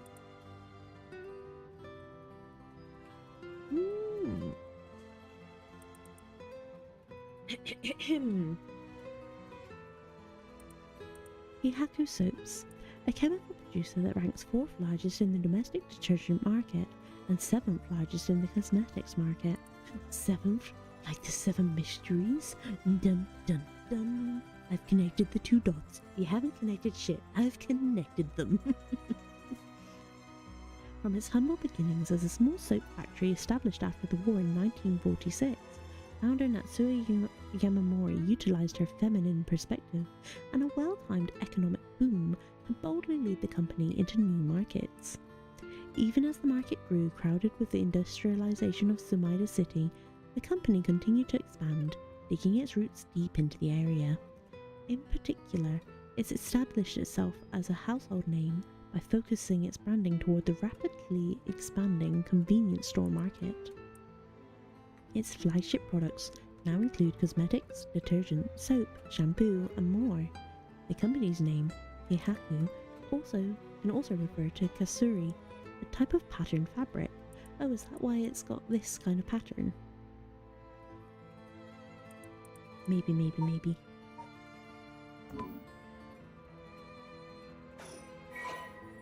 Person of interest updated. Ah, yeah.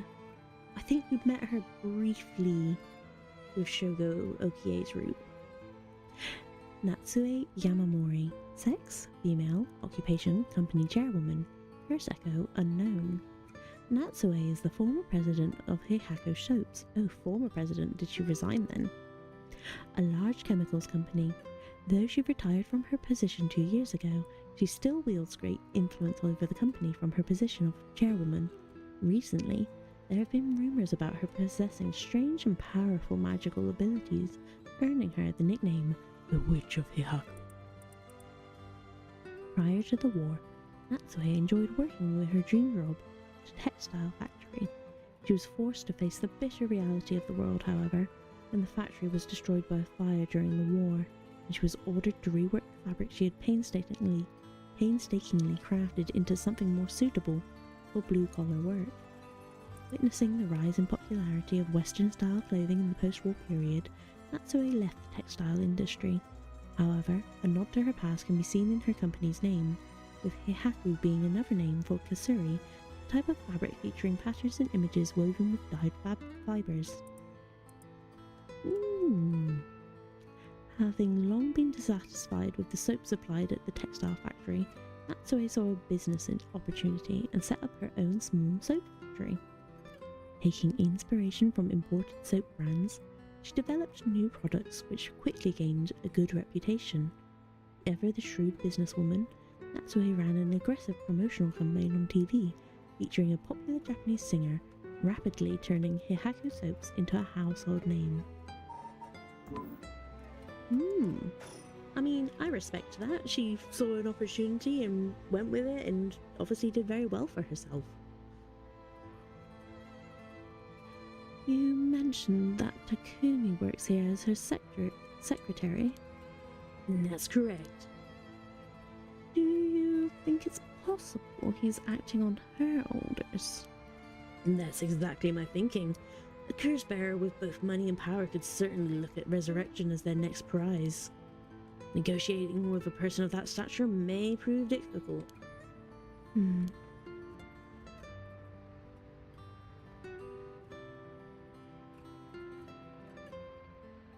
Yeah, can't move around too much. Hi. He tells me he barely slept last night, and yet he seems to be brimming with energy. Pardon me, I do keep yawning. Was I too that resilient at his age? Perhaps it's what sets apart a detective from the rest.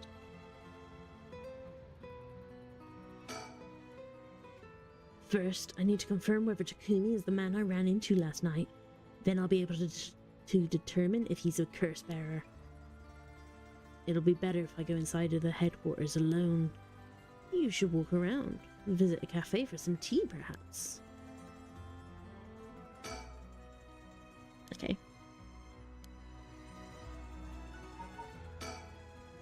So, an influential person at Heihaku Soaps is potentially a curse bearer. Richter proposed we use money to negotiate for the curse stones, but we could hardly outbid a large corporation if it came down to it. Okay, now we can move. So, between Komagata High School and Midoricho Park.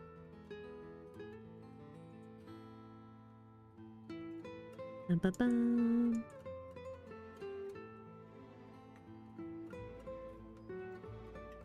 Oops. La la la la. I was going to do another poll. Park or school?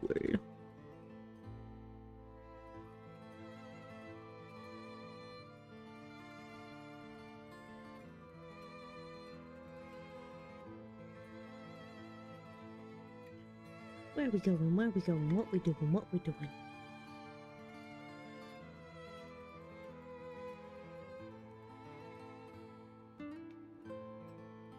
I'm gonna move it.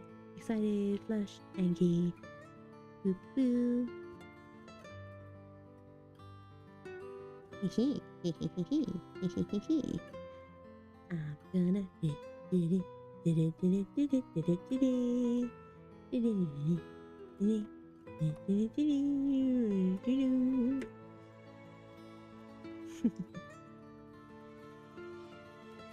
Wink.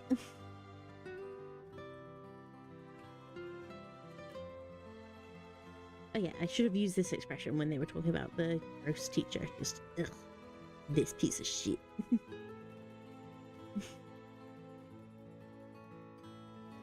So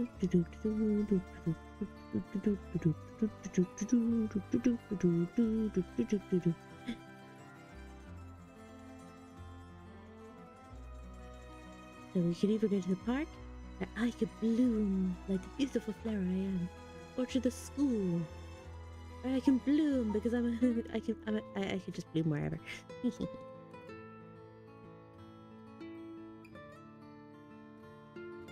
Bum bum bum.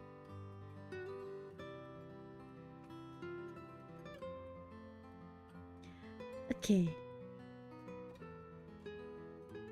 I also like chill music. The music's very nice.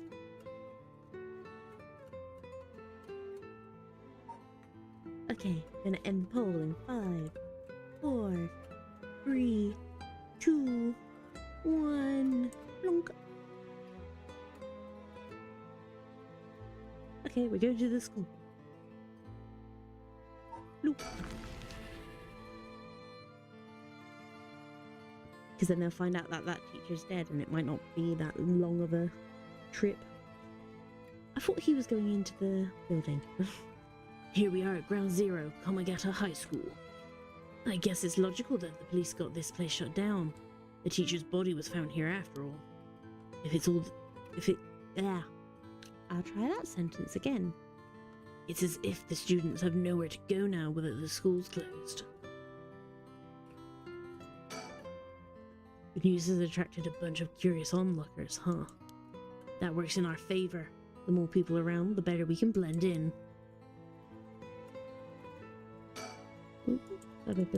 Already done that one. Was there not one for the school gates? There we go. Seems as if the officers are still inspecting the scene. Entry is strictly prohibited. Two people have died. A teacher named Kohei Jonoichi and a student named Michio Shiraishi. Is there anything else to be gained here?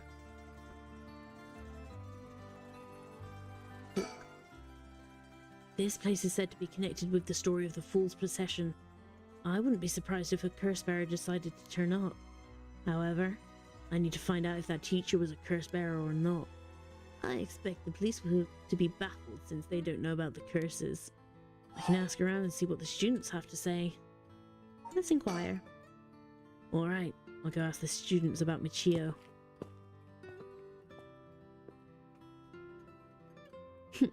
I'm back, ma'am. So, what did you learn? That school kids sure love a good rumor. I was practically drowning in stories about Mr. Jonoichi and Michio, most of which seemed dubious at best. Not surprising. Most of what I heard was hardly worth a second thought, but there was one story that caught my attention. Oh? Some believe that Michio is the one who killed Mr. Jonoichi. Really? The story's got two pieces of evidence to back it up. One of them wasn't news to me. Apparently he's been mumbling that Michio was going to kill him for some days now. A fellow teacher overheard his mumbling and told the students. And then it spread like a wildfire, I suppose? Rumors that juicy don't stay a secret for long. As for the other piece of information, a pigtailed girl in her school uniform was seen around school late last night.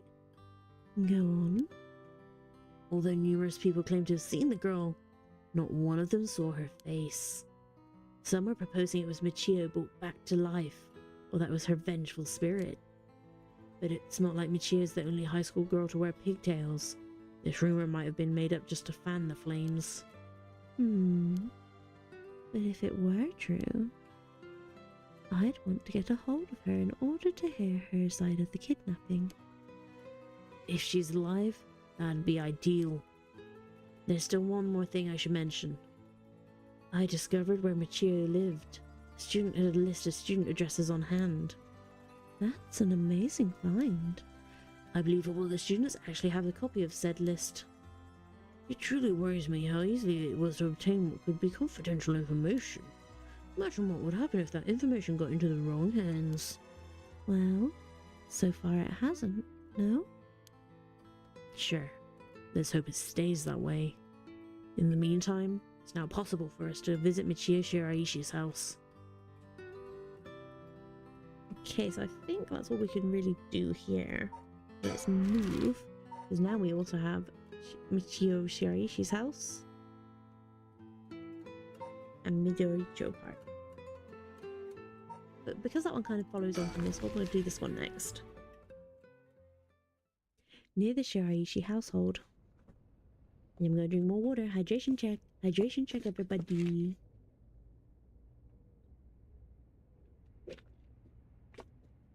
How did it go? I went to visit Michio Shiraishi's family home, however. No one seemed to be there. I got no answer at the door and all the lights were out. It seemed to have been empty for a while now. There was a stack of newspapers out front. I don't understand why no one's come to this house, even after Michio committed suicide. I wonder if this place is okay. Social connections run deep in working class areas like this place, so I decided to talk to the locals. I met a few nice old ladies who were kind enough to give me the scoop. Turns out the Shiraishi's reputation really went down the dumps this past year. Is that so? I'll give you the quick summary. They moved here about 3 years ago. Their previous residence was in a better part of town. Michio's father died in a car accident, leaving behind just the two of them. Michio's mom, Toshiko, now a single mother, relocated here. At first they got along with their neighbours, many of which were in similar situations, helping and being helped in turn. So far so good. What happened? Well, as I said, their reputation began to go downhill about a year ago. The man recognised as Toshiko's common-law husband had moved into the household. His name was apparently Kankichiro Iwai. Neighbourhood gossip is something else. Somehow, everyone knew his name. So, what of this Iwai character? Or Iwai character? He was apparently a vulgar fellow with a criminal record. He was prone to violent outbursts. The neighbours often heard screams and shouting coming from the home. The neighbours took particular notice of Toshiko's screams, pleading with him not to hit Michio. Who's that in the background? There is someone's shadow there. There's someone listening in on this conversation. Better stop talking. That's terrible. As if that wasn't unsettling enough. Every night the neighbours also began to hear an eerie chanting. Through this, the Shiraishi's standing in the neighbourhood plummeted rapidly. Toshiko was often seen covered in bruises and wounds. She stopped responding to her neighbours. She would just turn the other way when greeted. They kept the storm shutters closed even during the day and effectively shut themselves away from the entire community. That sounds horrible. Why didn't the police step in and do something?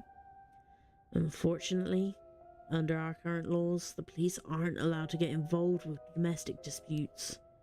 That's awful. And then, Michio reportedly killed herself. Things only got worse with Iwai and Toshiko. Toshiko was admitted to the hospital for physical and mental abuse. Ever since, Iwai hasn't returned her to the home. Many locals expressed sympathy for Michio's circumstances, but just as many were fed up with the Shiraishis entirely and seemed relieved that things had finally quieted down again. It seems that they were still considered outsiders even after 3 years of living here. I don't understand it. Why would Toshiko have gotten involved with such a brutish good-for-nothing in the first place? I've heard many stories where one partner's personality does a complete turn after entering a relationship. Yep. Yep, that is very much something that happens. And then there's still this person, or there's a few people in the background. Oh, disappeared?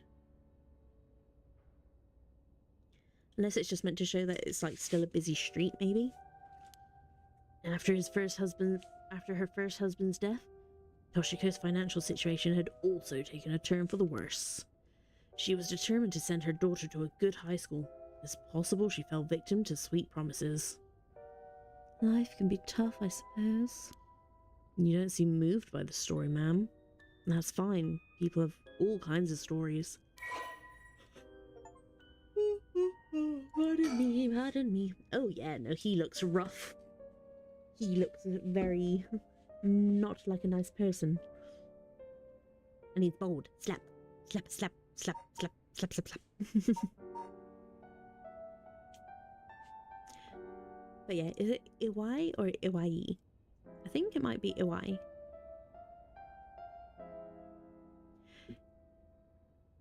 Kankichiro Iwai. Sex, male. Occupation, unemployed. First echo, unknown. The common-law husband of Michiyo Shiraishi's mother, Toshika Shiraishi. Kankichiro started coming and going from the Shiraishi household a little over a year ago. It seems he has served some time in prison, but the details are unknown. Oh, I thought I already clicked on his and read that.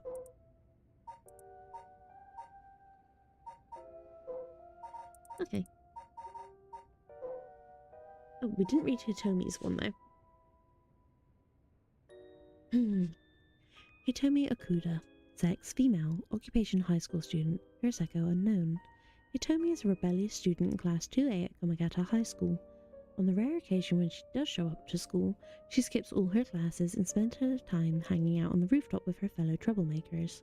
Hitomi is regarded by the teachers as one of the worst offenders among the delinquent students attending Komagata High School. She's a delinquent, but like I said, she's a delinquent, but she also seemed to be a good kid. Like, she was willing to be protective or like kind to Michiyo, who was being abused. Like, she looked like she was looking, or sounded like she was looking out for people. Hitomi was a fairly ordinary student when she started high school. However, trouble at home in her first year had take a turn for the worse. She began associating with a group of delinquents from other schools, with whom she'd wander around town at night to avoid returning home. Warnings from teachers about dress code and conduct violations have fallen on deaf ears, with Hitomi going on reactionary rampages around school with her friends, breaking windows and disrupting classes. Recently, some teachers have taken to using harsher measures and even corporal punishment to correct Hitomi's behaviour, but this has only served to exacerbate the animosity between Hitomi and the school. Hitomi is widely regarded as the leader of the troublemakers at Komagata High School, but the title does not mean much to her. Okay. Ooh, and Tetsuo. I'm pretty sure we read his one, didn't we?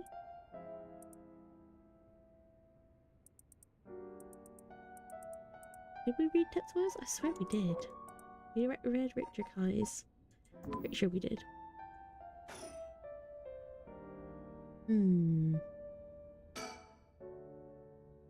But the Shiraishi certainly hadn't looked out with theirs, bringing such a violent man into it. Okay, so we might need to move again because I don't think there's much else we can do. So let's go to Midoricho Park.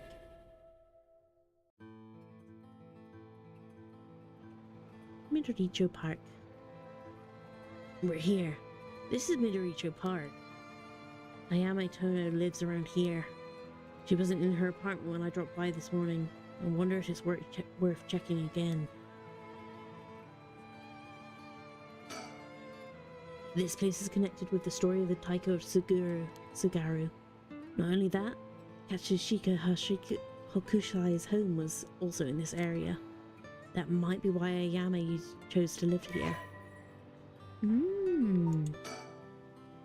Midoricho Park, a small park bordering South Waragesu Street, sporting a mixture of cherry and evergreen trees. Although unremarkable in most respects, its small playground always attracts a number of children come evening. While no trace remains in the modern day, it stands on what was once the site of Sugaru Estate. This legendary artist, Katsushika Hokusai is also believed to have been born in the vicinity.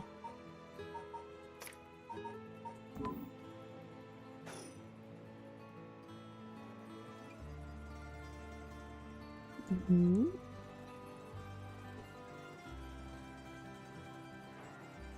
ooh, what's that? Aha!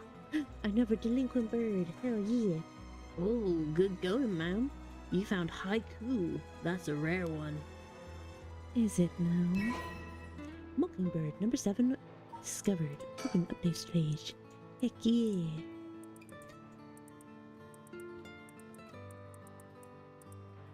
In the bright garden.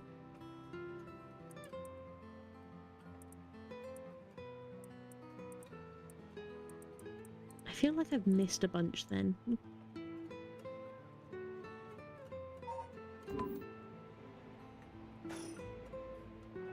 I hope we can go back so I can try and find more. It's always heartwarming to see children playing in the park. Victor seems to like kids. Perhaps because they're on the same wavelength. She's saying he's like a child. We won't get much done standing around here. Why don't I go and check out Ayame's apartment? You don't mean to speak with her, do you? No, I'd prefer to get an idea of what she's been up to. I'd like to see whether she's been home or not, just to potentially get a trace on her movements. Then, be my guest. Okay, it shouldn't be long.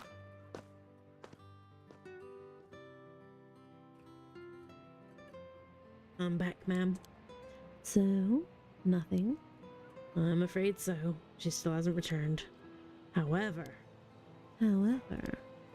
I noticed a few people who seem to be related to the police force keep been watching the area.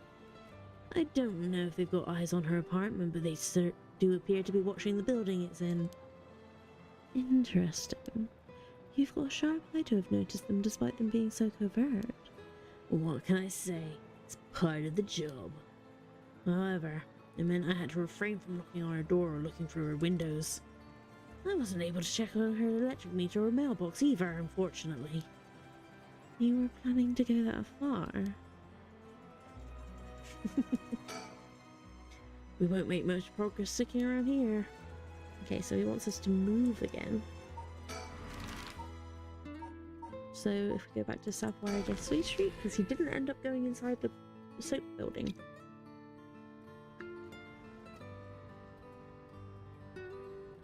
The Yaku Soap's headquarters are on the other side of the Sapphire Sweet Street.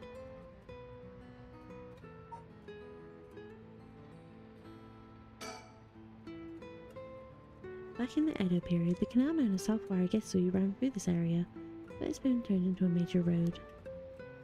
But it's been turned into a major road. It's a bit away from Kinshiko Station or Ryogoku Station, though it's still considered a nice area. The stories of the ever-burning lantern and the foot-washing mansion both took place around here. One of the bodies discovered this morning was found by this road as well. This is quite a lively area, huh? I suppose you could call it somewhat of a city centre. A Warigesui lit partitioning ditch refers to a waterway dug down the middle of the road so as to divide it. At the dawn of the Edo period, the Honjo district was a little more than a collection of suburban rice farms.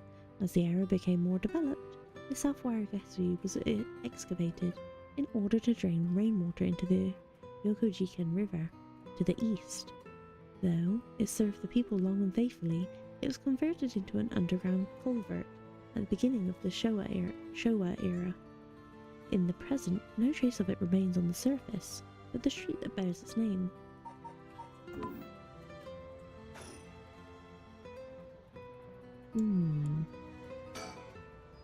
I'm going to go in. I may be a while, so feel free to find somewhere to kill time. Okay, good luck in there.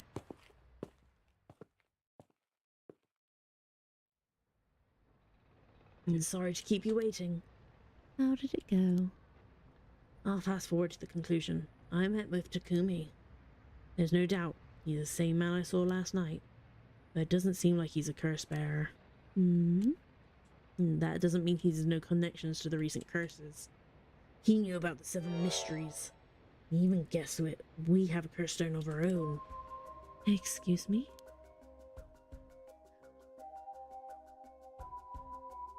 I tried to approach Takumi about a fallen item after I ran into him last night. However... You said your name was Richter, correct? I have a favor I'd like to ask of you. I'm hoping you would hand over the curse stone in your possession. Curse stone? What are you on about? There's no need to play dumb with me. In fact, there's no time for it. I had all the same reason you did to think you were a curse bearer last night, and your arrival here only confirms it. You are a curse bearer, no? You're right. We lack time. I'll confess. I'm a curse bearer. I possess the curse stone of the haunting clappers. I'm glad to hear the truth. Finally, this conversation is worthwhile. It is a dangerous item you hold. Give it to me. My company will take the responsibility. Oh my god, in deep voices I yawn so much. Pardon me. My company will take the responsibility to dispose of it. I don't know, the soap business specialized in scrubbing curses clean. It is the prerogative of Miss Yamamori. Is that so? Assuming you've obtained the curse, you understand the power it involves, no? Miss Yamamori possesses supernatural powers akin to those of a god. She also has a deep love for this land, having transformed it from the pile of dirt it once was to the home of our headquarters. She cannot stomach the fact that it's now the site of these curses run rampant. So you're telling me the Queen of Heihaku is a real-life witch? She wouldn't appreciate being called that, mind you. There's a sorcerer by the name of Sugan Gamyodo, who's gallantly working behind the scenes exorcising spirits and the like. Go on. That being said, there have already been instances of the dead coming back to life. Do you understand the urgency of this matter? There are curses we're speaking of, tools that were used by wicked beings to possess people. The rite of resurrection is nothing but a fabrication meant to seduce the curse bearers into unspeakable action. If you truly understand what I'm talking about, you must hang over that curse stone at once. Very interesting. With that said, just how many curse stones have you acquired so far? If what you tell me is true, surely the company would have launched a large-scale search by now. We have 6. 6? Whoa, I can rest at ease then. And here I thought I was at risk of being cursed. It seems we're on the same page. If that is the case, you should hand over your curse stone immediately. I'm sorry to disappoint you, but it is not actually in my possession at the moment. Considering its importance, I've been keeping it in hiding. Really now? Then I'll accompany you while you retrieve it. I'm sorry, but I've got something important to attend to. But I promise, I'll return with it later. Very well. Then you won't refuse to provide your address and telephone number, I presume? How prudent of you. I'll oblige.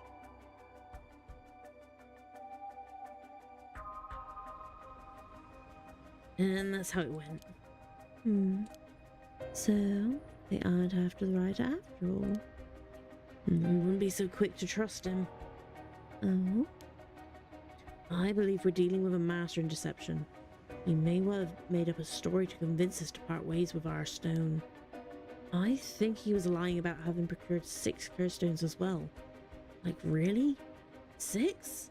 That's excessive. Well, now I feel gullible. The company is plotting something. I wonder what they mean to do with the curse stones. He seems rather desperate to get a hold of ours, despite us not having collected any soul dregs. Perhaps the people at Heihaku are the masterminds behind the curses being unleashed. Because the chairwoman's a witch. I wonder about that too. If she really were that powerful, would her secretary have divulged that information so casually? Takumi was either making it up as he went, or he's trying to spread a rumor. For what purpose would he do that? Recently, people have been caught up in the occult more than ever. If word spreads that Heihaku's chairwoman has godlike powers, she could very well benefit socially and politically from that mystique. That's unsettling. By the way, there's one more thing of interest I heard while we we're in the company's reception lobby. And what's that? People were discussing whether one of the bodies found this morning was that of a Heihaku employee. Really? So long as the officials haven't revealed the identity, it all amounts to no more than speculation, though. Despite that, I have reason to believe that Heihaku Soaps is deeply involved with the seven mysteries. At the very least, I can assure you I've gathered that much.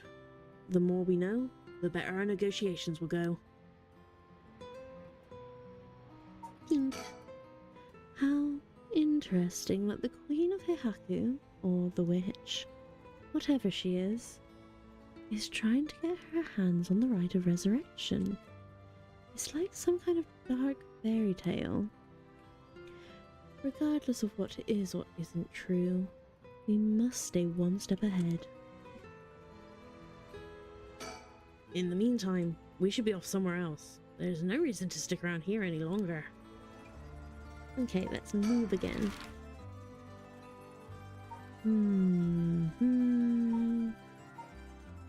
Because there was nothing else really to do with those two, so I'm guessing we can now do something at Midoricho Park.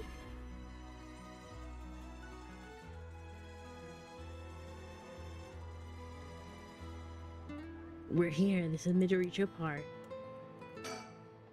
We won't make much progress sticking around here. Okay, so maybe not this one. Maybe back to the Shiraishi's house?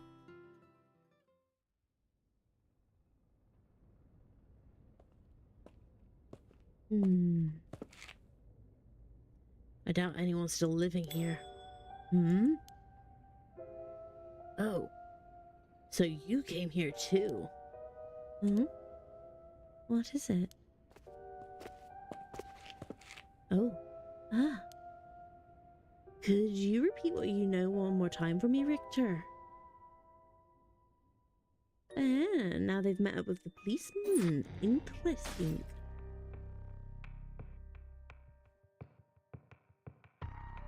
Ooh.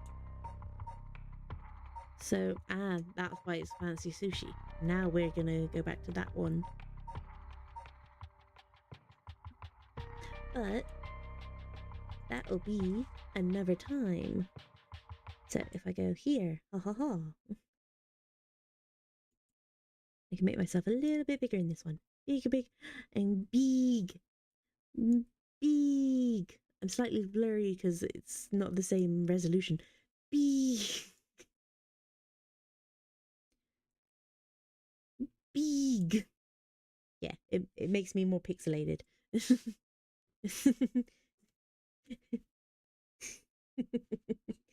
I'm slightly more pixelated, but it's fine. Or at least it makes me pixelated in OBS. I'm not sure if it makes me as pixelated in YouTube.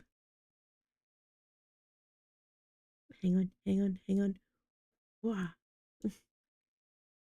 Hello. Can I add a bit of echo? Hello. It is I, Aelder. Sorry, there might have been extra noise because I was messing with my microphone.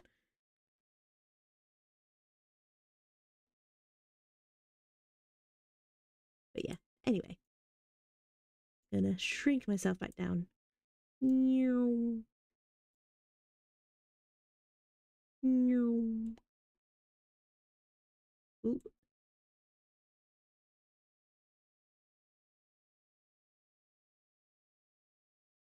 About there. Oh no, because then I'm blocking stuff. Wee. About there. Because then I'll just kind of hide a bit of chat. Because there's not much going on in chat at the minute. Wee. And then if I go to this one, there we go. So that was today, Friday. We had my new face reveal earlier. It's only a short VOD. It's only like 15 minutes because even though I wrote out a script, I feel like I've kind of sped through it. But that was a lot of fun, and I really appreciate everyone who stopped by. Thank you, thank you. Mwah, mwah, mwah. And then, yeah, because that was so short, we also did some Paranormasight, which, again, the plot keeps thickening. There's just so much happening. It's wild. And the fact that there's been many, many more deaths that was revealed earlier on, and the fact that there was the really scumbaggy teacher, and now that they're all gonna, or like the police are gonna investigate with maybe Richter and Haruo, should be interesting. And then tomorrow we've got some Stardew Valley, because again I haven't played it in a while, but there's meant to be an update coming soon-ish, and I can't remember where I got up to, so I'll need to try and figure that out. But yeah, so that's it from me for today.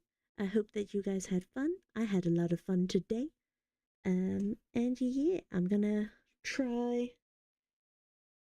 remember to update my thumbnails with my new look. That's gonna be fun. And I can't think what else I wanted to say.